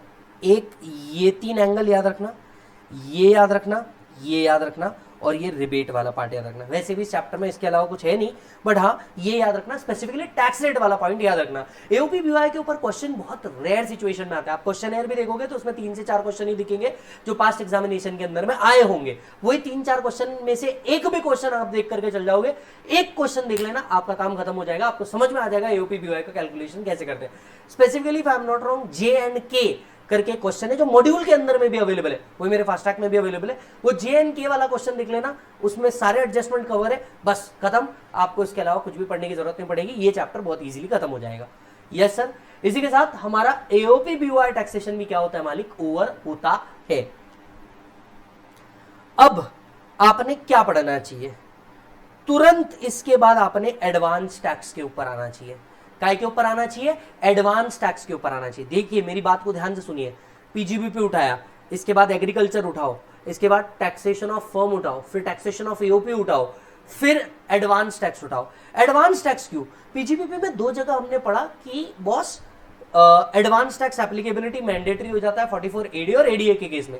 तो ये बहुत छोटा सा टॉपिक बनता है, कोई और टॉपिक उठाने से पहले फटाफट एडवांस टैक्स क्या हो जाता है, खत्म हो जाता है। एडवांस टैक्स चालू करने से पहले एक छोटा सा मोटिवेशन आप सभी के लिए, working on my self, for my self and bye my self. अपने आप को हर बार एक ही बात बोलो कि आखिर ये मेहनत करना है तो किसके लिए करना है, मैं क्यों ये मेहनत करूं, खुद के लिए करना है। मैं अपने आप को एक बेहतर लाइफस्टाइल में देखना चाहता हूं। मैं चाहता हूं मेरे घर के बाहर एक बोर्ड लगे, सीए सीए में, या जो डिग्री आप कर रहे हो साथ साथ में वो बोर्ड लगे और मेरा नाम हो। मेरे डैड प्राउडली कह सके कि यार मेरा बच्चा है, मेरी बच्ची क्या है, एक प्रोफेशनल है। तब जाकर के आपको क्या आएगा, मजा आएगा। तो आइए चलते हैं मालिक एडवांस टैक्स की ओर। एडवांस टैक्स भाई साहब किस किस के ऊपर एप्लीकेबल है, एडवांस टैक्स फाइनेंशियल ईयर में दिया जाता है, लास्ट डेट अभी चली गई। यस, एडवांस टैक्स जो दिया जाता है ये फाइनेंशियल ईयर के अंदर में दिया जाता है, हर केस में दिया जाता है जहां पे advance estimated tax liability is 10,000 और मोर। एस्टिमेटेड टैक्स लायबिलिटी 10,000 या उससे ज्यादा की है तो आपको एडवांस टैक्स देना होता है। हर एसएससी जो 44 एडीए में अपनी इनकम डिक्लेयर कर रहा है उसको एडवांस टैक्स मैंडेटरी है। तो 3 लोगों को एडवांस टैक्स मैंडेटरी है। Every person whose estimated tax liability as computed is 10,000 और मोर, 44 एडीए में जो अपनी इनकम डिस्क्लोज कर रहा है, एडवांस टैक्स मैंडेटरी है। किस किस को एडवांस टैक्स मैंडेटरी नहीं है, if it is a senior citizen not having PGBP, if it is a senior citizen not having PGBP, total advance tax payable is not exceeding 10,000, is not 10,000 or more, it is less than 10,000, तो वो applicable नहीं है। So advance tax shall be payable during a financial year in every case where the amount of such tax payable as computed in accordance with the provision is 10,000 or more. 10,000 पे advance tax liability आ जाती है।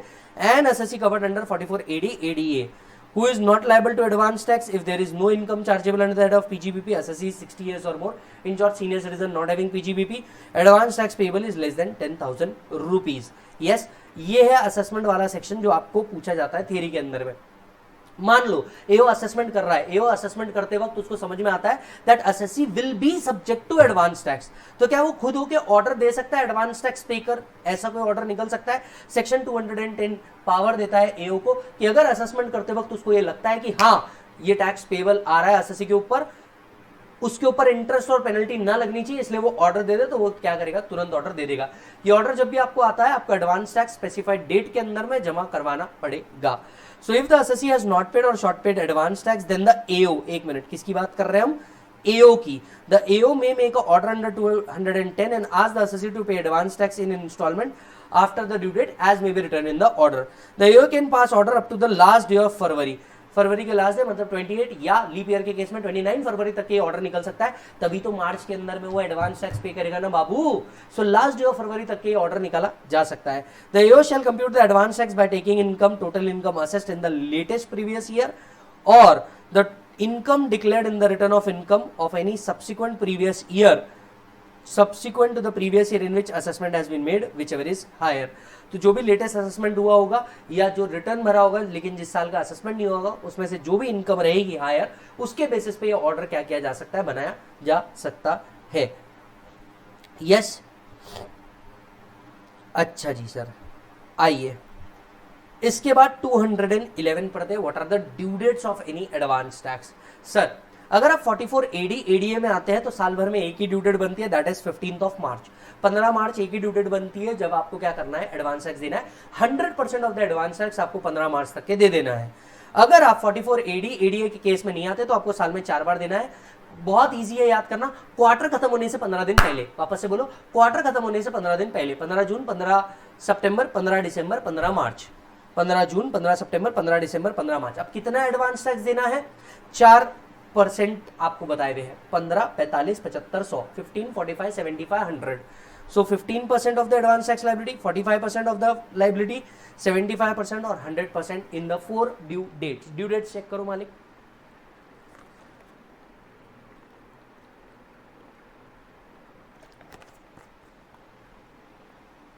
Due dates check कर लो.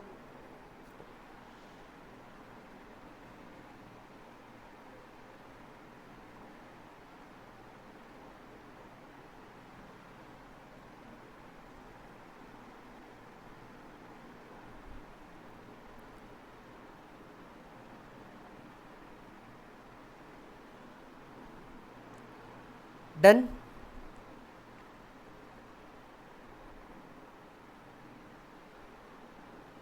चलो बहुत बढ़िया, आगे बढ़ते हैं. अब प्रॉब्लम क्या होता था जरा ये समझिए. प्रॉब्लम ये होता था ईयर एंड होता है मेरा 31 मार्च को, मैं 15 मार्च को ही कैसे एडवांस टैक्स भर दूं? मेरा एस्टीमेट तो कुछ भी चेंज हो सकता है. इसीलिए लॉ ने चेंज किया कि भैया आपने अगर कोई एडवांस टैक्स 31 मार्च तक के भी अगर दिया होगा तो इसे एडवांस टैक्स ही माना जाएगा और इसके ऊपर कोई इंटरेस्ट और पेनल्टी आपके ऊपर लगाई नहीं जाएगी. मान लीजिए अगर किसी due date of payment of advance tax के ऊपर अगर कोई हॉलीडे आ जाता है तो it can be paid on the next day when it is not a banking holiday और उसके लिए कोई इंटरेस्ट अंडर 234B NC आपके ऊपर नहीं लगाया जाएगा. जब आप एडवांस टैक्स कंप्यूट करते रहेंगे नेट एग्रीकल्चर इनकम को आपको कंसिडर करना है. अगर मेथड ऑफ एग्रीगेशन अप्लाई होता होगा तो अकॉर्डिंगली आपको वैसे टैक्स निकाल के एडवांस टैक्स का कंप्यूटेशन करना होगा. हेंस जब हम एडवांस टैक्स कंप्यूट करते रहेंगे तो आपको मेथड ऑफ एग्रीगेशन भी अप्लाई करना होगा इफ एनी एप्लीकेबल. इसीलिए पीजीबीपी के बाद एग्रीकल्चर और उसके बाद एडवांस टैक्स पढ़ना बड़े प्यार से समझ में आएगा ये क्यों हो रहा है. Yes, if assessee do not pay the instalment within the due date he shall be deemed to be assessee in default in respect of such instalment. Advance tax चालान नंबर 280 में पे करते हैं हम लोग. आजकल आप लोग चालान नंबर तो देखते नहीं होंगे तो कोई मतलब नहीं है. If notice of demand is issued in pursuance to any order served by the AO after any due date, the appropriate part as the case may be the whole amount shall be payable in the next such installment. आपको अगर 110 का order आया होगा तो advance tax जो पे करना होगा वो अकॉर्डिंगली आपको ऑर्डर के तहत पे करना होगा.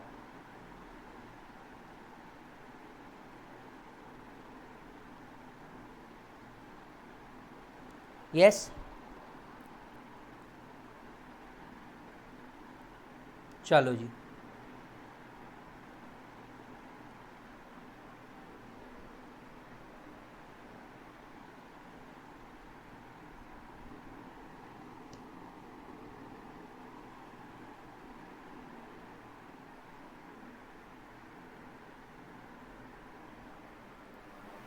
प्रोविजो 234 का एक प्रोविजो। एक सवाल उठा, क्या कैपिटल गेन और कैजुअल इनकम पे भी एडवांस टैक्स देना है? Answer is yes. हर तरह की इनकम पे आपको एडवांस टैक्स देना है, चाहे वो कैपिटल गेन हो चाहे कैजुअल इनकम हो। अब आपके मन में सवाल उठेगा, ये इनकम तो हम एस्टिमेट कैसे कर सके? सही बात है, ये इनकम एस्टिमेट नहीं की जा सकती, इसीलिए व्हेनेवर दीज इनकम अराइज, इसके बाद की जो भी ड्यू डेट्स होगी इसमें आपको इसके रिलेटेड एडवांस टैक्स पे करना है।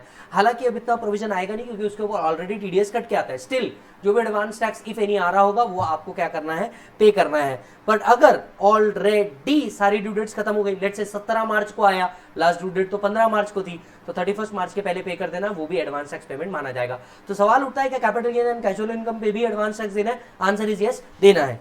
So advance tax is payable on all type of income including capital gain and casual income. However, these income are normally not possible to be estimated. Therefore, it is provided that if any such tax arise, the entire tax is payable in the remaining installment, and where no such installment is due by 31st March of the relevant financial year, if the entire amount is so paid, then no interest for late payment will be leviable. Check कर लो मालिक।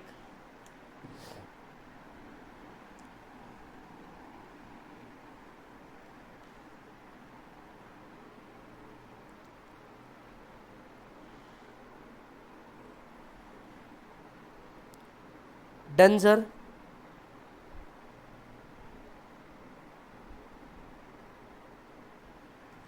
Okay, last part पे आते हैं, advance tax कैसे compute किया जाता है। एडवांस टैक्स कंप्यूटेशन बड़ा इजी है। आप अपनी इनकम को एस्टिमेट करो, आप अपना टैक्स पेएबल निकालो, जो भी आपका नेट टैक्स पेएबल आ रहा है इसमें से रट मत माइनस कर दो। क्या माइनस कर दो? रट मत। R is equals to relief under section 89, 90, 91, ये वो अरियर्स वाला है, ये वो DTAA वाला है, राइट। फॉरेन टैक्स क्रेडिट का होगा वो माइनस कर देना, कोई 89 का रिलीफ होगा वो माइनस कर देना। ए, कोई एडवांस टैक्स आपने इसके पहले पे किया होगा वो आपको अकॉर्डिंगली, क्योंकि हर इंस्टॉलमेंट में हमें एडवांस टैक्स देना होता है, TDS TCS लाइबिलिटी जो आपने पे करी होगी वो माइनस कर देना है।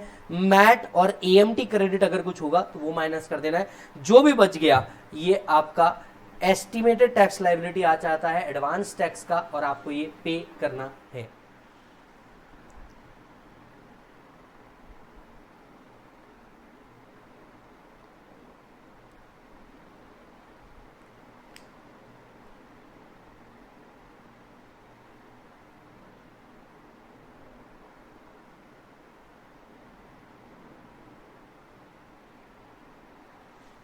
डन बेटा, चेक करो, दैट्स इट। यहां पे आपका एडवांस टैक्स का पार्ट भी मालिक क्या होता है, ओवर होता है। दो चीजें आपको और पढ़नी होती है जब आप एडवांस टैक्स देखते रहते हो, दो चीजें आपको और देनी होती है जब आप एडवांस टैक्स देखते रहते हो। पहली चीज, एडवांस टैक्स का अगर नॉन कंप्लायंस हुआ तो इंटरेस्ट लगता है 234B और C। मैंने उसको यहां ना रख के यहां रखा है नेक्स्ट टॉपिक के अंदर में। इंटरेस्ट अंडर 234A, B और C तीनों एक साथ रखे हुए हैं। यस, इसीलिए जब आप एडवांस टैक्स पढ़ लो उसके बाद आपने तुरंत ये पढ़ना चाहिए, जब आप रिविजन कर रहे हो, रिविजन करते वक्त एडवांस टैक्स के बाद तुरंत आपने इंटरेस्ट वाला चैप्टर पढ़ लेना चाहिए। Interest under 234A, B and C। पहले इधर आ जाओ, मेरे को बड़ा मजा आता है काय के अंदर में जब हम ऐसा टॉपिक को खत्म करते हैं और उसके ऊपर ऐसा एक प्यारा सा टिक लगाते हैं, तो हमें मजा आता है कि हाँ भैया चलो इतने टॉपिक का बूस्टर रिवीजन हमने फटाफट फटाफट खत्म कर लिया है। यस और नो? चलिए नेक्स्ट टॉपिक पे आते हैं। Next topic is interest. Next topic is what? Interest. Check करो मालिक, चलो जी। सो आ जाते हैं नेक्स्ट टॉपिक के ऊपर। नेक्स्ट टॉपिक है interest. Interest under 234A, B, C, ये मेजर पार्ट है। इसके अलावा 244A रिफंड के ऊपर का जो इंटरेस्ट आता है वो भी हम इस टॉपिक के अंदर में क्या करेंगे, रिवाइज करेंगे। लेकिन आपको याद होना चाहिए, never settle for less than what you deserve. जब तक कि तुमको तुम्हारी डिजायर्ड पोजीशन अचीव नहीं कर लोगे तब तक के अपने आप को रोकना नहीं, तब तक के अपने आप को बख्शना नहीं, और मेहनत करते जा और मेहनत करते जा, तब तक के अपने आप को बिल्कुल बख्शना नहीं। चालू करते हैं 234A से। आपको याद होगा जब हम रिटर्न ऑफ इनकम टॉपिक पढ़ रहे थे तब मैंने कहा था इंटरेस्ट का एक पूरा ऑल टुगेदर डिफरेंट टॉपिक है। 234A, B, C हम वहां पढ़ेंगे। 234A रिटर्न ना भरने पे या रिटर्न लेट भरने के ऊपर अप्लाई किया जाता है। अगर आपने रिटर्न ना भरा या रिटर्न लेट भरा, इसके ऊपर 234A का इंटरेस्ट आता है 1% पर मंथ और पार्ट देयर ऑफ। वापस रिपीट करना, 1% पर मंथ और पार्ट देयर ऑफ। कहां से कहां तक के? अगर आपने रिटर्न फाइल किया फ्यूचर में कभी तो date of filing of return तक के। अगर आपने रिटर्न फाइलिंग नहीं किया तो फिर या तो आपकी बेस्ट जजमेंट असेसमेंट होगी, या तो इनकम एस्केपिंग असेसमेंट होगी, या हो सकता है सर्च एंड सीजर वाला हो जाए। तो तब तक जब तक असेसमेंट नहीं कंप्लीट होती तब तक ये इंटरेस्ट लगता रहेगा। So interest is payable. कब पेएबल है मालिक? If return of income is filed after the due date specified under 139(1) और return is not filed at all, so tax on the declared income into 1% per month और part there of. कब से कब तक के? Commences from the next day of filing the due date. Due date के बिल्कुल next day से ये चालू हो जाएगा। रिटर्न भर दिया तो जब तक आप रिटर्न भर रहे हो तब तक, रिटर्न नहीं भरा तो जब असेसमेंट कंप्लीट होगी तब तक का ये इंटरेस्ट आपके ऊपर क्या किया जाएगा, अप्लाई किया जाएगा। ये जो 1% पर मंथ है वो पार्ट देयर ऑफ भी है, मतलब 1 महीना 3 दिन हुआ तो पूरे 2 महीने का इंटरेस्ट एक साथ लगाया जाएगा। ये कैलकुलेशन करते वक्त याद रखना। क्वेश्चनएयर में मैंने इसके ऊपर क्वेश्चन सॉल्व किए, प्लीज जरूर देख लेना, आपका सारे कंसेप्ट क्लियर हो जाएंगे। Yes, interest is calculated on the tax determined under section 143(1). जो इंटरेस्ट है वो कैलकुलेट किया जाता है on the tax determined on the total income, जो 143(1) मतलब समरी असेसमेंट के अंदर में जो हम लोगों ने इनकम डिटरमाइन की है उसके टैक्स के बेसिस पे आपको कैलकुलेट किया जाएगा। Where regular assessment is made on the tax on total income determined as per the regular assessment as reduced by 143(1) की इनकम। अगर असेसमेंट नहीं हुआ होगा, अगर असेसमेंट हुआ होगा तो जो भी असेस्ड इनकम होगी उसके बेसिस पे ये इंटरेस्ट कैलकुलेट होगा। लेकिन उसमें से आपको क्या माइनस करना है? आपको माइनस करना है रट मत। अगेन रट मत माइनस करना है। जो भी टैक्स आपने डिटरमाइन किया 143(1) के हिसाब से या असेसमेंट के हिसाब से, इसमें से रट मत माइनस करना। रट R relief under 89, 90, 91। Yes, A any advance tax paid, T TDS TCS, ये हो गया रट। MAT AMT credit if any, ये 4 चीजें माइनस करना है। जो भी बैलेंस आएगा that is the balance tax payable. Balance tax payable का 1% आपको क्या करना है, कैलकुलेट करना है फॉर एवरी मंथ और पार्ट देयर ऑफ। यस और नो? अच्छा जी, credit allowed of self assessment tax if it is paid up to the date of filing return of income. Return filing की डेट तक अगर आपने कोई सेल्फ असेसमेंट टैक्स पे किया होगा तो डॉक्टर प्रणव राय वर्सेस सीआईटी का केस है कि ये सेल्फ असेसमेंट टैक्स का भी क्रेडिट आपको मिल जाएगा। ये भी आप माइनस कर देंगे जब आप टैक्स लायबिलिटी कंप्यूट करते रहेंगे। Interest under this section will be reduced by the interest if any paid under 140A, that is self assessment tax. Pranav Rai के केस के बेस पे ये डिसाइड हुआ है। सो बड़ा सिंपल है, 1% पर मंथ और part thereof on the tax payable. Tax payable कैसे निकाला जाएगा? वो भी 143(1) की इनकम या 144, 147, 140, 153A असेसमेंट हुआ होगा उसके बेसिस पे जो आपने इनकम डिटरमाइन की होगी उसमें से रट मत माइनस कर लेना। जो टैक्स पेबल है इसका 1% पर मंथ और पार्ट देयर ऑफ आपको क्या होगा, पे करना पड़ेगा। यस और नो मालिक? यस। फिर आता है 234B। 234B और C काय के लिए अप्लाई करता है? एडवांस टैक्स के नॉन कंप्लायंस के ऊपर। इसीलिए एडवांस टैक्स पढ़ने के बाद आप तुरंत इंटरेस्ट पढ़ेंगे तो आपको ज्यादा समझ में आएगा। 234B क्या कहता है? If advance tax is not paid or paid but less than 90% of assessed tax. वापस से बोलना, if advance tax is not paid at all or advance tax is paid but less than 90% of assessed tax. Assessed tax के भी 90% से कम का अगर आपने पे किया होगा तो आपको 234B का इंटरेस्ट लगेगा 1% पर मंथ और पार्ट देयर ऑफ। वापस से बोलना, 1% पर मंथ और पार्ट देयर ऑफ। कब से कब तक? From first day of assessment year. ये जो इंटरेस्ट है ये first day of assessment year से चालू हो जाता है। यस, चेक करिएगा। Advanced interest is payable if advance tax paid is less than 90% of assessed tax or no advance tax is paid during the year. Assessed tax का मतलब क्या है? असेस्ड टैक्स मतलब जो टैक्स आपने रिटर्न ऑफ इनकम के basis पे declare किया है इसमें से रिड्यूस कर देना 4 चीजें। रट मत, रिड्यूस कर देना। R which relief under 89, 90, 91 any TDS जो आपने पे किया होगा, राइट? एनी TDS जो आपने पे किया होगा। यहां पे ए तो आएगा नहीं क्योंकि एडवांस टैक्स हमने नहीं पे किया होगा, तो जो आपने टैक्स TDS TCS पे किया होगा वो, और एनी क्रेडिट जो आपने पे किया होगा वो इसमें से माइनस कर देना, मैट और ईएमटी का। सो रिलीफ, टैक्स और मैट, ये चार चीजें आपको क्या कर देनी है, माइनस कर देनी। कैसे निकालोगे? Advance tax which is short paid, advance tax which is short paid into 1% per month or part thereof commences from the 1st April and ends on the date of filing return of income, ends on the date of filing return of income. Where tax has been paid after 31st March of the previous year under 140A or otherwise, so whatever is the short paid into rate into period, 1% per month का interest आएगा which will be aggregate of 1st April and ends on the date when 140A payment is made, 1% from the date payment under 140A और ends on the date of filing return of income। इन दोनों का aggregate आपको क्या करना होगा, लेना होगा। Check कर लो।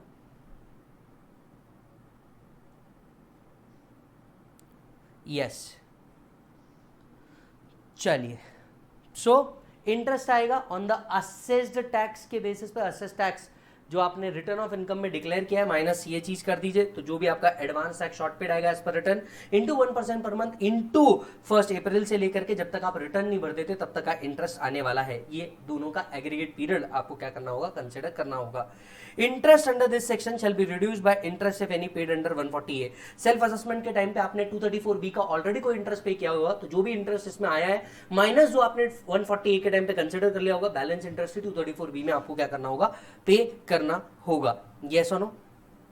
अच्छा जी, अगर कई बार क्या हो जाता है, असेसमेंट कैंसिल हो जाता है और एओ के पास फ्रेश असेसमेंट आता है, then interest shall be levied up to the date of completion of fresh assessment. अगर आपको फ्रेश असेसमेंट डायरेक्ट किया है तो फिर इंटरेस्ट आपके फ्रेश असेसमेंट तक के क्या किया जाएगा, कंप्यूट किया जाएगा।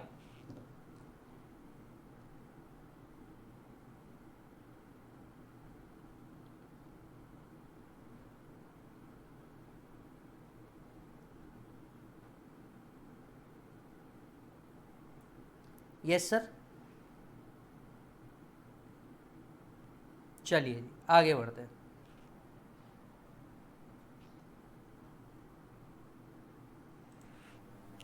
$234A में भी 1% है, 234B में भी 1% है। एग्जाम में जो पूछा जाता है मालिक, 234B पूछा जाता है या 234C पूछा जाता है सबसे ज्यादा।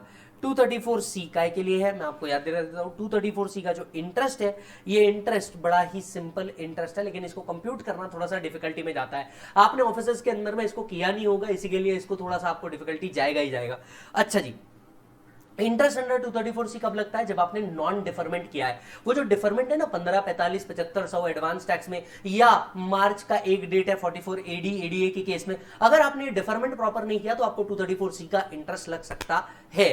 कितना लगेगा, कितना लगेगा, यहां पे भी है 1% ही, लेकिन एक प्रॉब्लम के साथ आता है ये।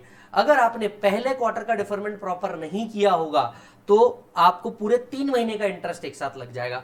दूसरा क्वार्टर सही नहीं किया होगा, पूरे 3 महीने का इंटरेस्ट एक साथ लग जाएगा। तीसरा क्वार्टर सही नहीं किया होगा, पूरे 3 महीने का इंटरेस्ट एक साथ लग जाएगा। और चौथा क्वार्टर अगर आपने सही नहीं किया होगा तो 1 महीने का इंटरेस्ट आप पे लगाया जा सकता है। In case of 44AD ADA आपके ऊपर 1 महीने का इंटरेस्ट लग सकता है, क्योंकि मार्च में ही हो आप, मार्च में 15 मार्च तक के आपने कंप्लायंसेस नहीं किए होंगे, तो 1% का इंटरेस्ट आपके ऊपर लगाया जा सकता है फॉर दैट 1 मंथ। यस और नो? अच्छा, 234C तभी आएगा जब पहले क्वार्टर में आपका पेमेंट लेस देन 12% होगा। हमें पहले क्वार्टर में मिनिमम 15% पे करना है, पर गवर्नमेंट बोलती है 15% नहीं पे किया, 12% तक के भी पे किया होगा, कोई प्रॉब्लम नहीं।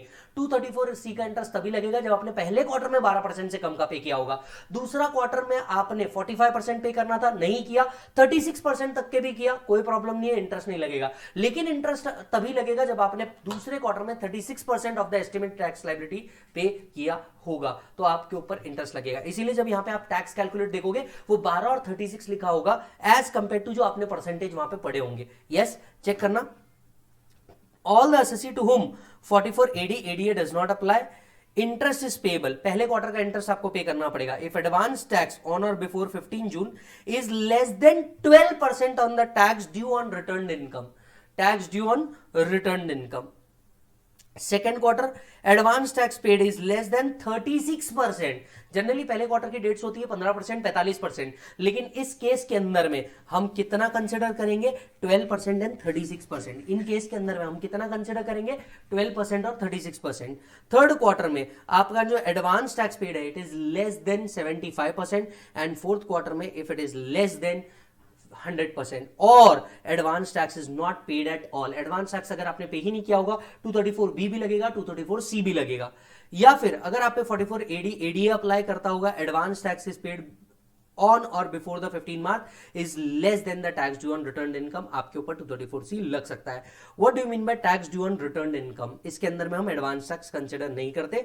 Relief under 89, 90, 91, any TDS TCS or any MAT or EMT credit minus करेंगे। हम जो एडवांस टैक्स पे कर रहे हैं वो 234C के लिए कंप्यूट नहीं किया जाता, राइट? जिनके ऊपर 44AD ADA does not apply कर रहे हैं उनका कैसे निकाला जाएगा?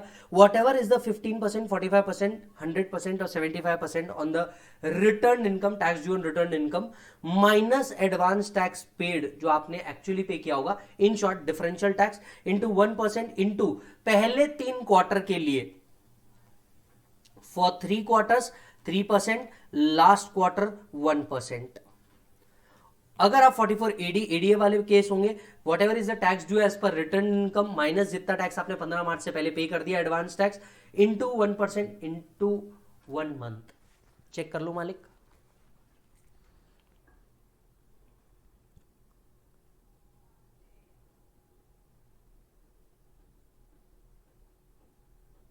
Is that done sir? बहुत बढ़िया।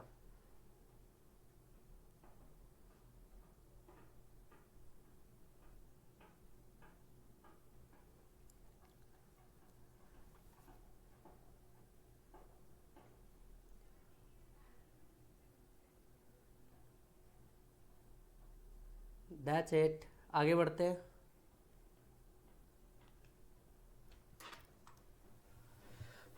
Power to reduce waive penal interest for late furnishing of return of income. आपको याद होगा ये एक पावर है, किसके हाथ में है? CCIT DGIT के हाथ में है कि आपका 234 ABC का इंटरेस्ट क्या किया जा सकता है? रिड्यूस किया जा सकता है। एक पॉइंट आपको याद दिलाता हूं कि क्या अथॉरिटी ऑफ याद दिला देता हूं आपको, क्या income tax settlement commission, not authority, income tax settlement commission आपका 234 ABC का इंटरेस्ट रिड्यूस कर सकते हैं? पहला जवाब आना चाहिए था आपका नहीं, पर अंजुम घास वाला का केस था जहां पे वो उनके पास सारे इनकम टैक्स अथॉरिटी के पावर है कि वो कर सकते हैं।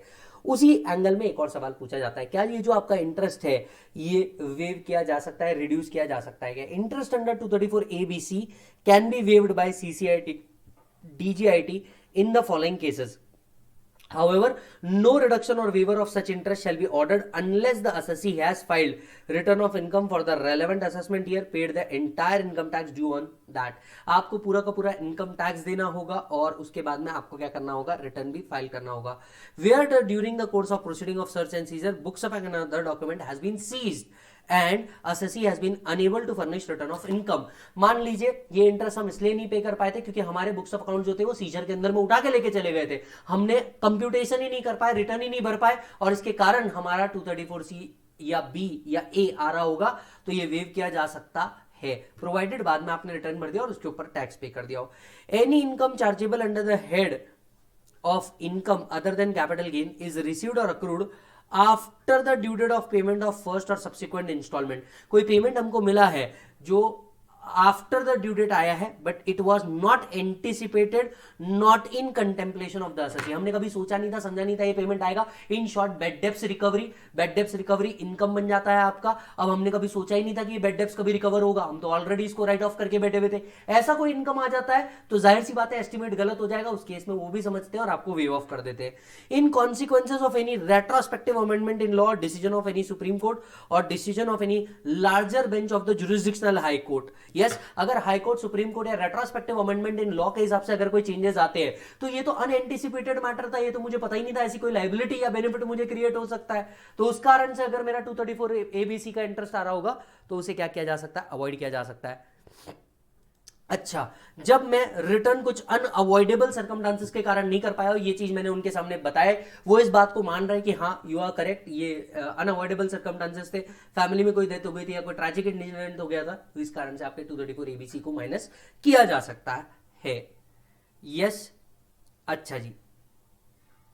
Section 234D, interest on excess refund granted. मान लो आपका समरी असेसमेंट होता है तो आपका टैक्स पेबल या रिफंड ड्यू निकलता है। अगर रिफंड ड्यू आता है तो इस रिफंड को आपको तुरंत ग्रांट कर दिया जाता है। नाउ मान लीजिए 143(1) के हिसाब से, समरी असेसमेंट के हिसाब से आपका इनकम आया, और ये इनकम जो डिटरमाइन हुआ, इसमें आपका कुछ रिफंड आ गया, रिफंड आपको ग्रांट कर दिया गया, राइट। बाद में जब इसका असेसमेंट हुआ तो पता चला कि आपको ये रिफंड नहीं जाना चाहिए था, उल्टा टैक्स पेबल आना चाहिए था। अब क्या इसके ऊपर भी इंटरेस्ट लगाया जा सकता है? चेक करिएगा। If refund is granted under 143(1) and further on completion of assessment, if either no refund is found due or the amount refunded is excess, the difference refund will have to be paid back by the assessee along with the interest of 0.5% per month or part thereof from the date of granting such refund till the date of completion of assessment. Check करो मालिक।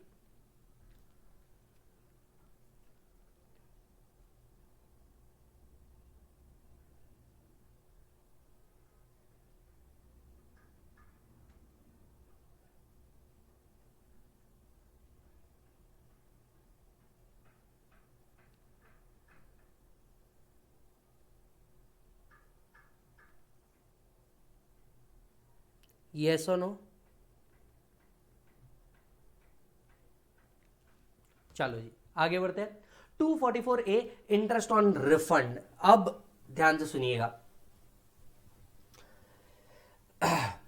Department की तरफ हमारा कोई refund बाकी है, department ने issue नहीं किया है, डिपार्टमेंट इसके ऊपर क्या देगा? आपको इंटरेस्ट देगा। If refund is out of TDS, TCS और एडवांस टैक्स, अगर ये रिफंड टीडीएस एक्सेस या एडवांस टैक्स एक्सेस पेमेंट के कारण है, so whatever is the amount to be refunded by government into 0.5% per month और part thereof, return is filed up to the date, then 1st April of the assessment year till the date of granting the refund, तब तक के पूरे amount के ऊपर आपको देगा।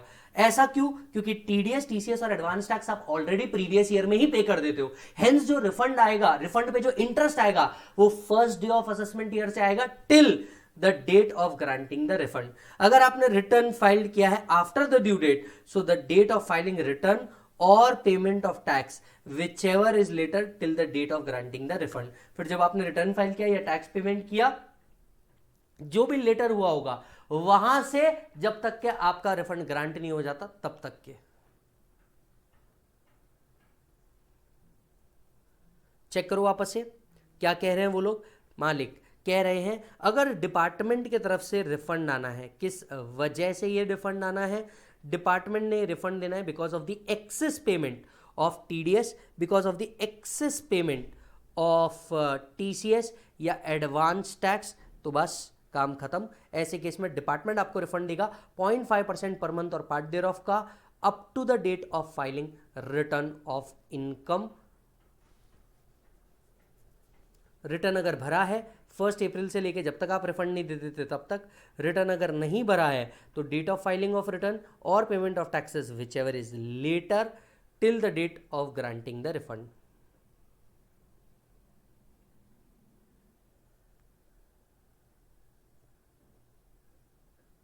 yes मालिक,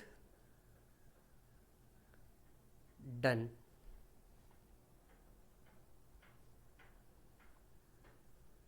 चलो जी, अगर रिफंड ये सेल्फ असेसमेंट के कारण है, आपने सेल्फ असेसमेंट टैक्स ज्यादा पे कर दिया, बाद में असेसमेंट आया, पता चला कि भैया नहीं आना चाहिए इतना, so whatever is the amount has to be refunded into 0.5%, date of filing of return or payment of tax whichever is later till the date of granting the refund। आपने रिटर्न पहले भर दिया या आपने 140A सेल्फ असेसमेंट पहले pay कर दिया, whichever is later से date of granting the refund every month और पार्ट देयर ऑफ के लिए 0.5% आएगा जो भी अमाउंट का रिफंड होगा। If the refund is due to the reason other than mentioned above, then interest is calculated from the date of payment of tax और penalty till the date on which such refund is granted। refund received is taxable under the head of other sources। point to be noted, income tax refund is not an income, but interest on income tax refund ये other sources के अंदर में taxable होगा। जब हम other sources revise कर रहे थे तब भी हम लोगों ने ये पढ़ा था। On intimation to the assessee department can set off the refund against the tax payable if any. अगर मान लीजिए आपका कोई रिफंड आ रहा है और इस साल आपका कुछ टैक्स पेबल भी आ रहा है, तो आपको इंटीमेट करके रिफंड को इसके अगेंस्ट में क्या किया जा सकता है, एडजस्ट भी किया जा सकता है। कोई असेसमेंट ओपन होगी, कोई टैक्स पेबल आ रहा है, कोई रिफंड आ रहा है, तो इसे क्या किया जा सकता है, एडजस्ट भी किया जा सकता है। हालांकि इसके लिए आपको क्या करेंगे, इंटीमेशन इशू किया जाएगा। No interest under this section shall be granted if the amount is less than 10% of tax determined और द रेगुलर असेसमेंट। सर ये इंटरेस्ट नहीं आएगा अगर interest under this section shall be granted if the sum is less than 10% of the tax determined under 143(1). आपका जो आपने जो tax दिया है और 143(1) में जो निकला है, इसका डिफरेंस अगर 10% से ज्यादा का नहीं है, असेसमेंट और आपका टैक्स पेबल का डिफरेंस 10% से ज्यादा का नहीं है, तो ऐसे केस में आपको रिफंड नहीं आएगा। मतलब रिफंड भी तभी आएगा, इंटरेस्ट भी तभी मिलेगा आपको। रिफंड मैंने गलत वर्ड यूज किया, इंटरेस्ट वर्ड है। इंटरेस्ट आपको तभी मिलेगा जब आप ये डिफरेंस 10% से ऊपर होगा तब।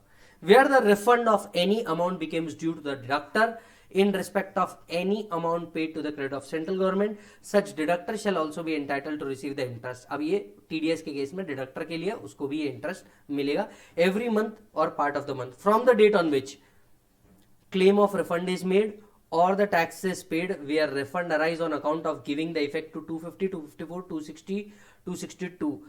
क्या है बेटा ये सब? अगर ये रिफंड किस वजह से आ रहा होगा, अपील इफेक्ट के कारण आ रहा होगा, to the date on which refund is granted. TDS से रिलेटेड मैटर है, वही बात वापस लिखी है।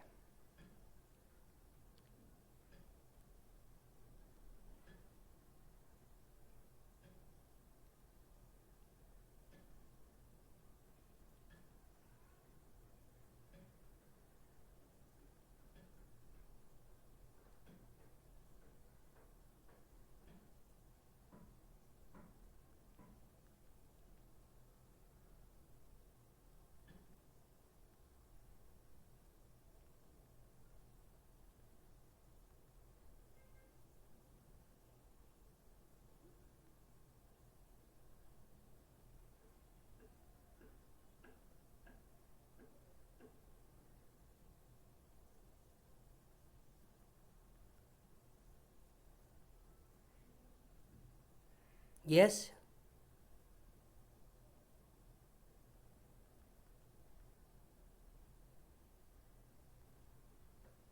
चलो जी, बहुत बढ़िया। इसी के साथ हमारा एक और टॉपिक मालिक आज ओवर होता है इंटरेस्ट का। आप देख रहे हो एक चीज अगर आप देखोगे बॉस, आज हमने बहुत सारे टॉपिक को एक साथ पढ़ा हुआ है।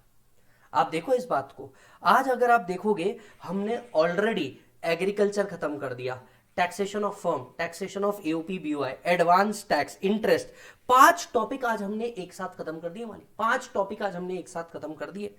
इसी में तो मजा है, नहीं तो मजा किस बात में, इसी में तो मजा है ना सर। यस अच्छा जी, आइए इसके बाद जो आपने टॉपिक पढ़ना चाहिए, क्लबिंग हम लोगों ने पहले पढ़ लिया था। देखो हेड्स पढ़ने के बाद आप क्या पढ़ते हो, क्लबिंग पढ़ते हो, क्लबिंग पढ़ने के बाद आप सेट ऑफ पढ़ते हो। मैंने आपका फाइनल में सीक्वेंस थोड़ा सा चेंज किया, मैंने पीजीबीपी पहले लाया, फिर एग्रीकल्चर लाया, फिर टैक्सेशन ऑफ फर्म वाले 2 टॉपिक लेकर के आए, और उसके बाद मैंने आपको लाया किसके ऊपर बेटा, सेट ऑफ के ऊपर। सो द नेक्स्ट टॉपिक जो हम पढ़ने वाले हैं वो है set off and carry forward. क्या पढ़ने वाले हैं बोलो जल्दी से, set off and carry forward हम लोग पढ़ने वाले हैं। आ जाओ मेरे भाई, set off and carry forward को हम लोग कंप्लीट करते हैं।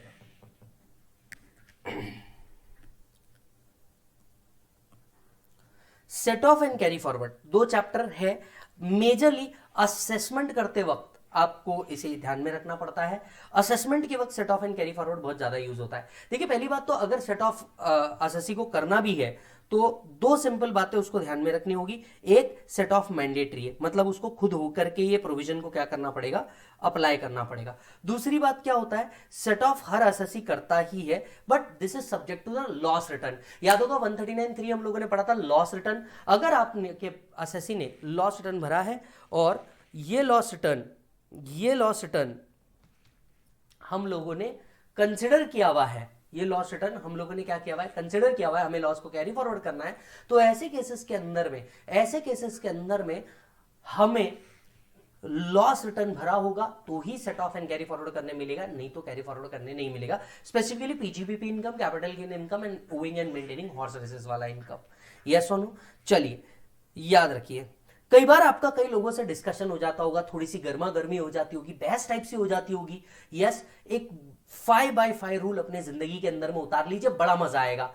जिससे भी आप बहस कर रहे हैं या जिसके साथ बात कर रहे हैं, अगर ये व्यक्ति आपको अगले 5 साल के अंदर में कोई मैटर नहीं करने वाला ना, तो प्लीज अपना 5 मिनट से ज्यादा का उसके ऊपर वेस्ट मत करें। जब ये लाइफ में तुम ये रूल अप्लाई कर लोगे ना, तो बहुत से लोगों के साथ तुम्हारा जो टाइम वेस्ट हो रहा है ये खत्म हो जाएगा। जिस व्यक्ति से भी तुम बात करो, कई लोगों से तो हमें ऐसे ही बात करनी पड़ती है, राइट? आप एक बात याद रखिए, व्यक्ति जिससे आप बात कर रहे हो अगर 5 साल बाद वो मैटर नहीं करने वाला ना, प्लीज अपना 5 मिनट के ऊपर उसको मत दीजिएगा। आपका टाइम बड़ा इंपॉर्टेंट है और इस टाइम को सदुपयोग करना बड़ा इंपॉर्टेंट है। यस, तो इस 5x5 रूल को याद रखिएगा। सबसे पहले आते हैं हम बेटा इंट्रा हेड एडजस्टमेंट के ऊपर। इंट्रा हेड मतलब with in the same head. Salary में लॉस आता नहीं, इस बात को आपको भी जानते हैं, हम भी जानते हैं। दूसरा, हाउस प्रॉपर्टी का लॉस, क्या हाउस प्रॉपर्टी से सेट ऑफ हो सकता है? Answer is yes, house property का लॉस हाउस प्रॉपर्टी से सेट ऑफ हो सकता है। पीजीबीपी के अंदर में 3 लॉस हमें कंसिडर करने पड़ते हैं, normal, speculative, specified. Rule speculative और स्पेसिफाइड के लिए है। Speculative and specified can only be set off against their income. Speculative loss और स्पेसिफाइड बिजनेस जो 35AD में है, इनका लॉस सिर्फ इन्हीं के हेड से सेट ऑफ हो सकता है। Normal business loss can be set off against any business income. Normal loss can be set off against any business income. तो जरा ध्यान से सुनिएगा, आपकी स्पेक्युलेटिव इनकम है 5 लाख रुपीस की, नॉर्मल बिजनेस का लॉस है 3 लाख रुपीस का, क्या ये सेट ऑफ किया जा सकता है? Answer is yes. पर उल्टा कर देते हैं, नॉर्मल बिजनेस का लॉस है 5 लाख रुपए का और स्पेक्युलेटिव बिजनेस का लॉस है 3 लाख रुपीस का, तो क्या ये सेट ऑफ किया जा सकता है? Answer is no. Answer is no.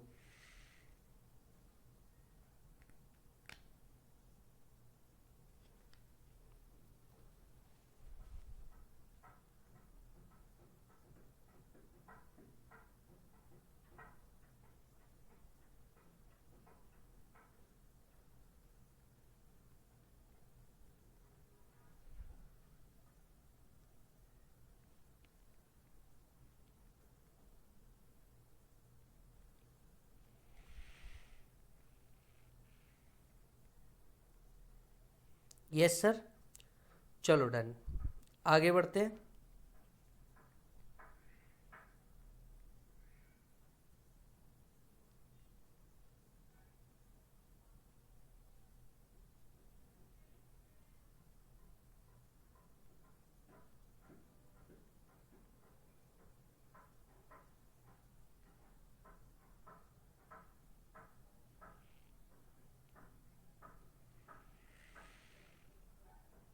Yes,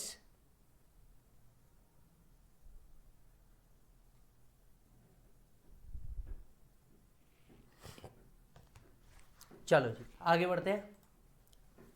यहां पे आ जाइए, capital gains.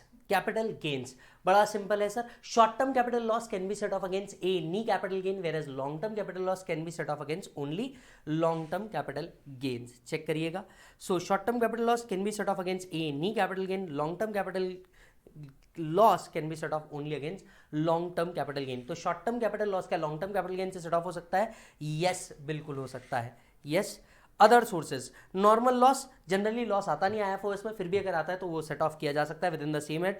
Loss from owning and maintaining horse races सिर्फ हॉर्स रेस इनकम के अगेंस्ट में ही हो सकता है। Loss from an exempt source, CIT versus Thyagarajan का केस है, एग्जाम सोर्स का कोई लॉस आ नहीं सकता और इससे कोई लॉस सेट ऑफ हो नहीं सकता। कोई लॉस कैजुअल इनकम से सेट ऑफ नहीं हो सकता, ये हमने आईएफओएस में ही पढ़ लिया है। ना ही कैजुअल इससे कोई लॉस आ सकता है। Yes. So with in the same head, वापस से बात करते हैं, with in the same head हम लोगों ने बात कर लिया है। सैलरी में कोई लॉस आता नहीं, एचपी का एचपी से हो सकता है। पीजीपी पे 3 बात याद रखना, normal, speculative, specified. Speculative specified उन्हीं के हेड से हो सकते हैं। Normal business loss can be set off against any business income. Short term only against short term और long term only against long term. Right. Exempt income से loss set off नहीं होता, कैजुअल इनकम से loss set off नहीं होता, owing and maintaining horse races अपनी ही head से हो सकता है, बाकी अदर सोर्सेज में आता नहीं, कोई लॉस आ रहा भी तो वो सेट ऑफ हो सकता है। ये हुआ 70। दूसरा आता है 71। 71 इंटर हेड एडजस्टमेंट की बात करता है, लॉस विद डिफरेंट हेड। सबसे पहले सैलरी में आते हैं। सैलरी से किसी भी तरीके का लॉस एडजस्ट किया जा सकता है except PGBP and unabsorbed depreciation. Yes और नो। अनएब्सॉर्ब्ड डेप्रिसिएशन को लेकर के इशू है कि ये हो सकता है या नहीं हो सकता। अगर पर्टिकुलरली मेरा ओपिनियन मानेंगे तो ये एक कॉन्ट्राडिक्टरी इशू है, मेरे हिसाब से ये नहीं होना चाहिए, बट ये होता है। मेरे हिसाब से ये होना चाहिए क्योंकि वहां पे सिर्फ बिजनेस लॉस लिखा हुआ था, बट अनएब्सॉर्ब्ड डेप्रिसिएशन भी इसके अगेंस्ट में नहीं होता। HP loss, loss from any head, ध्यान से सुनिएगा। एचपी का लॉस दूसरे हेड से मैक्स 2 लाख तक के सेट ऑफ हो सकता है, और दूसरा कोई भी लॉस एचपी इनकम से क्या हो सकता है, सेट ऑफ हो सकता है। एचपी का लॉस दूसरे हेड से मैक्स 2 लाख तक के हो सकता है। दूसरे हेड का लॉस स्पेक्युलेटिव और स्पेसिफाइड तो सिर्फ अपनी इनकम से हो सकते हैं। दूसरे किसी हेड का लॉस क्या पीजीबीपी से एडजस्ट हो सकता है, यस सब्जेक्ट टू सेक्शन 70 ये हो सकता है। कैपिटल गेन, कैपिटल गेन बड़ा सिंपल सा बात कहता है, जिसको आना है मेरे यहां, मैं किसी के यहां नहीं जा रहा। मतलब loss from have capital gain can't be set off against other head, but losses of other head can be set off against, बोलो बेटा। Yes, capital gain.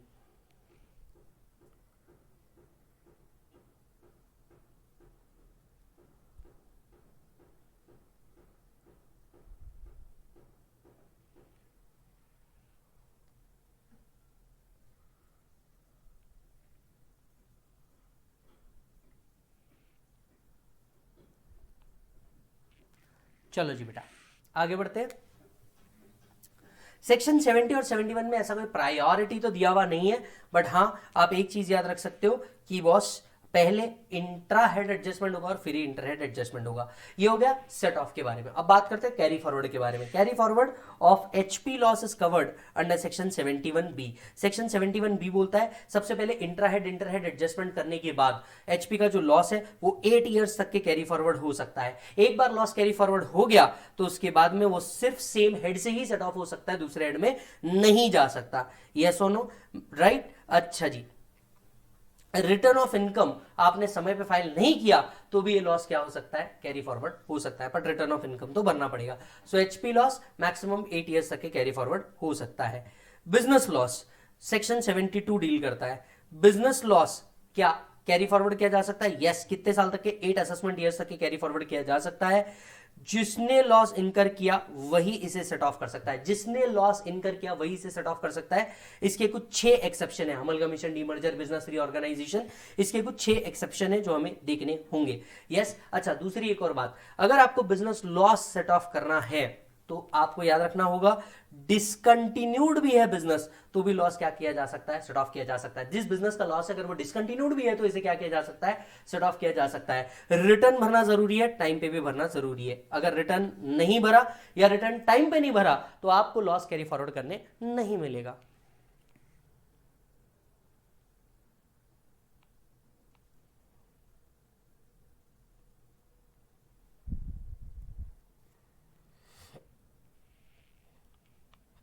चलो जी सर, बहुत बढ़िया।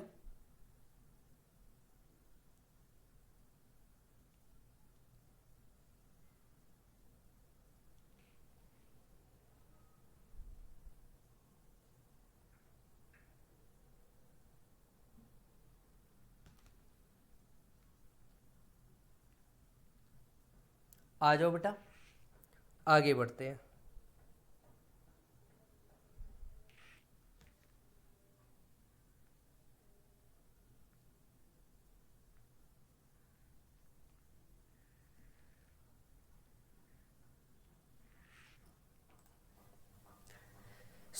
स्पेक्यूलेशन लॉस सेक्शन 73 डील करता है। रिटर्न टाइम पे भरना जरूरी है और रिटर्न भरना भी जरूरी है। ये लॉस 4 साल तक के कैरी फॉरवर्ड किया जा सकता है। सिर्फ और सिर्फ स्पेक्युलेटिव इनकम के साथ क्या किया जा सकता है, सेट ऑफ किया जा सकता है। यस। अच्छा जी, असेसी हुआ is incurred the loss can only set of that loss, exception यहां पे एप्लीकेबल नहीं है। इवन इफ बिजनेस डिसकंटिन्यू हो चुका है तो भी आप लॉस कैरी फॉरवर्ड कर सकते हो।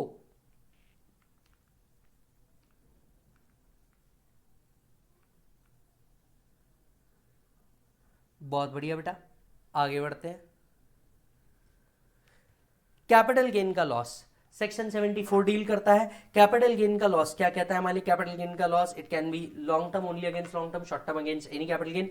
8 साल तक के कैरी फॉरवर्ड किया जा सकता है। अगर ये लॉस कैरी फॉरवर्ड करना है, रिटर्न भरना जरूरी है और रिटर्न को टाइम पे भरना भी जरूरी है।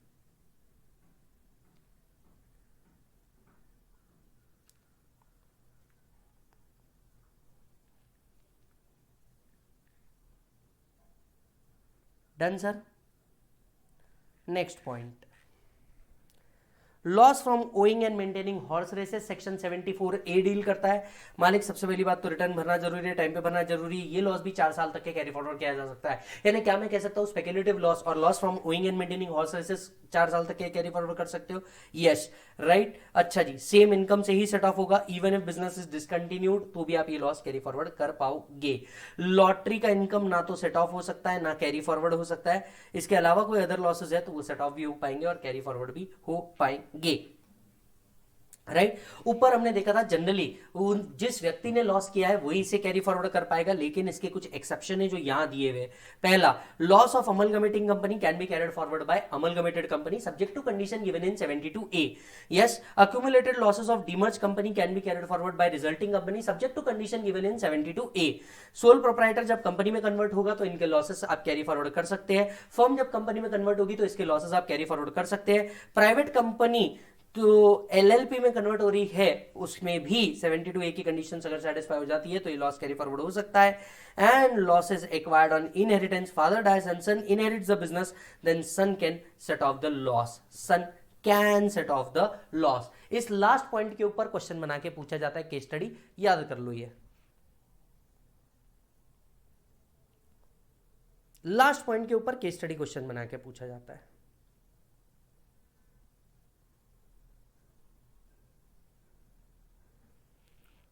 Done.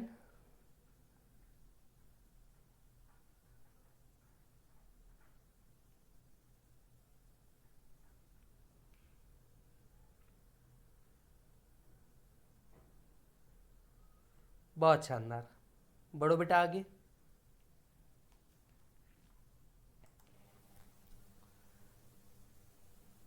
Section 79, set of of losses in case of closely held company. Closely held company के केस में लॉस सेट ऑफ कैसे होगा, डिपेंड करता है ये एलिजिबल स्टार्टअप है या एलिजिबल स्टार्टअप नहीं है। अगर ये एलिजिबल स्टार्टअप नहीं है तो कंडीशन है कैरी फॉरवर्ड करने की, एटलीस्ट 51% ऑफ वोटिंग पावर वाले as on the last day of previous year the share of the company carrying beneficially held by the same person. जिन्होंने last day of previous year पे hold किया था, आने वाले साल में जब आप उसको सेट ऑफ करने वाले हो 51% of the share holder should remain same who beneficially held the shares of not less than 51% as on the last day of the year in which the losses is incurred. Yes और no. So जिस previous year में आपको loss set of करना है, जिस year में actual loss arise हुआ था, उस प्रीवियस ईयर पे जब भी 51% ऑफ शेयर होल्डर थे, वो शेयर होल्डर क्या होने चाहिए, सेम होने चाहिए। यस और no. In case of eligible startup, as on the last day of previous year, the shares of the company carrying not less than 51% of voting right, who were beneficially held by a person who beneficially held the shares not less than 51% was incurred, or all the shareholder of such company who held the shares carrying the voting power on the last day of previous year in which the loss was incurred continue to hold the shares on the last day of previous year in which the loss is to be set off। साथ साथ में 51% share holding होना चाहिए, या तो फिर all eligible company के case में एक और है, ऑल शेयर होल्डर्स भी अगर वो होल्ड करते हैं तो भी आपको ये लॉस कैरी फॉरवर्ड करने मिल जाएगा। चेंज इन शेयर होल्डिंग अगर होती भी है will not be considered as change for the purpose of section 79। अगर चेंज इन होल्डिंग 51% से ज्यादा की हो भी गई और वो होल्डिंग इन रीजंस की वजह से चेंज हुई तो भी लॉस कैरी फॉरवर्ड करने मिल जाएगा। इसे चेंज नहीं माना जाएगा for the purpose of the act. कौन कौन से, change upon the death of share holder. अगर ये चेंज 51% का डेथ ऑफ शेयर होल्डर के कारण हुआ होगा तो इसे चेंज नहीं माना जाएगा, लॉस कैरी फॉरवर्ड करने मिल जाएगा। Change take place by way of gift to any relative, ये शेयर्स किसी को गिफ्ट बोल करके दिया होगा तो ये चेंज नहीं काउंट किया जाएगा, 51% का क्राइटेरिया फुलफिल माना जाएगा और आपको लॉस कैरी फॉरवर्ड करने मिलेगा। Change in share holding, change in share holding, change in shareholding of an Indian company as a result of amalgamation, demerger subject to condition that 51% of the shareholder of amalgamating company continue to remain the shareholder of amalgamated or resulting company। अगर ये change amalgamation या demerger के कारण आता है और 51% of the share holder common रहते हैं तो इसे चेंज नहीं माना जाएगा और ऐसे केसेस के अंदर में आप कैरी फॉरवर्ड कर पाएंगे। Change as a result of resolution plan approved by insolvency and bankruptcy code, insolvency bankruptcy code के कारण अगर ये चेंज आ रहा है तो ये चेंज नहीं माना जाएगा। और ये ऐड हुआ है, ये वर्ड आपको वहां पे भी देखने को मिलते हैं, कहां पे, सेक्शन 50 सीए के अंदर में, यहां पे भी अमेंडमेंट हुआ है। अगर ये चेंज किसी कंपनी में उसकी सब्सिडरी या सब्सिडरी ऑफ सब्सिडरी में हुआ है बिकॉज द ट्रिब्यूनल के पास एक एप्लीकेशन गई है और ट्रिब्यूनल ने बोर्ड सस्पेंड कर दिया और न्यू डायरेक्टर को अपॉइंट किया, नॉमिनेट डायरेक्टर को, तो ऐसे केस में ये चेंज नहीं कंसिडर किया जाएगा for carrying forward of losses and the change in share holding and subsidiary और sub subsidiary has taken place pursuant to a resolution plan approved by tribunal. अगर ये चेंज रेजोल्यूशन प्लान अप्रूव किया गया है किसी tribunal के कारण, उसके कारण ये चेंज आया होगा तो ये चेंज 51% के हिसाब से चेंज नहीं माना जाएगा और लॉस कैरी फॉरवर्ड करने मिलेगा। मुझे लगता है फाइनेंस एक्ट 2020 ने ये अमेंडमेंट किया हुआ है और ये एग्जाम में पूछा जा सकता है। ये वाला पार्ट डेफिनेटली वो लोग एग्जाम में पूछ सकते हैं।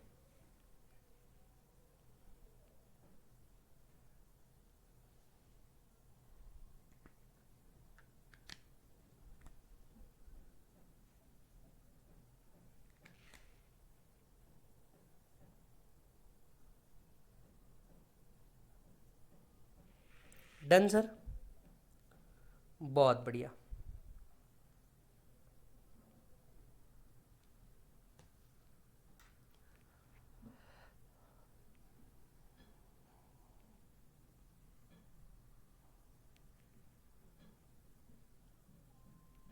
चलिए, that's it. Section 72A amalgamation की कंडीशंस के केस में कुछ चीजें आपको जो याद रखनी पड़ेगी। अमलगमेशन के केस में फ्रेश पीरियड मिलेगा, कन्वर्जन के केस में फ्रेश पीरियड मिलेगा, अनलिस्टेड कंपनी टू एलएलपी के केस में फ्रेश पीरियड मिलेगा, पर डीमर्जर के केस में सिर्फ रिमेनिंग पीरियड ही आपको क्या होगा, अलाउड होगा। That's it. इसके आगे का एक और टॉपिक है टैक्सेशन ऑफ अमलगमेशन और डीमर्जर। सेक्शन 72A वहां कवर किया है, 72AA नाम का एक नया सेक्शन भी आया है, वो भी वहां कवर किया हुआ है। वो यहां मेरे सेट ऑफ के चैप्टर में आपको नहीं दिखेगा क्योंकि आपको पता है कि ये मैं लिंकिंग के थ्रू पढ़ाता हूं तो ये आपको वहां देखने को मिलेगा। आज हम लोगों ने करीब 5 से 6 चैप्टर को कंप्लीट किया है। Agriculture, taxation of firm, taxation of AOP भी हुआ है, देन आपका इंटरेस्ट, एडवांस टैक्स और साथ साथ में सेट ऑफ, ये टॉपिक हम लोगों ने खत्म कर दिए हैं। कल हम लोग इसमें एक नया टॉपिक एडअप करेंगे, डिडक्शन और मे बी एग्जम्पशन।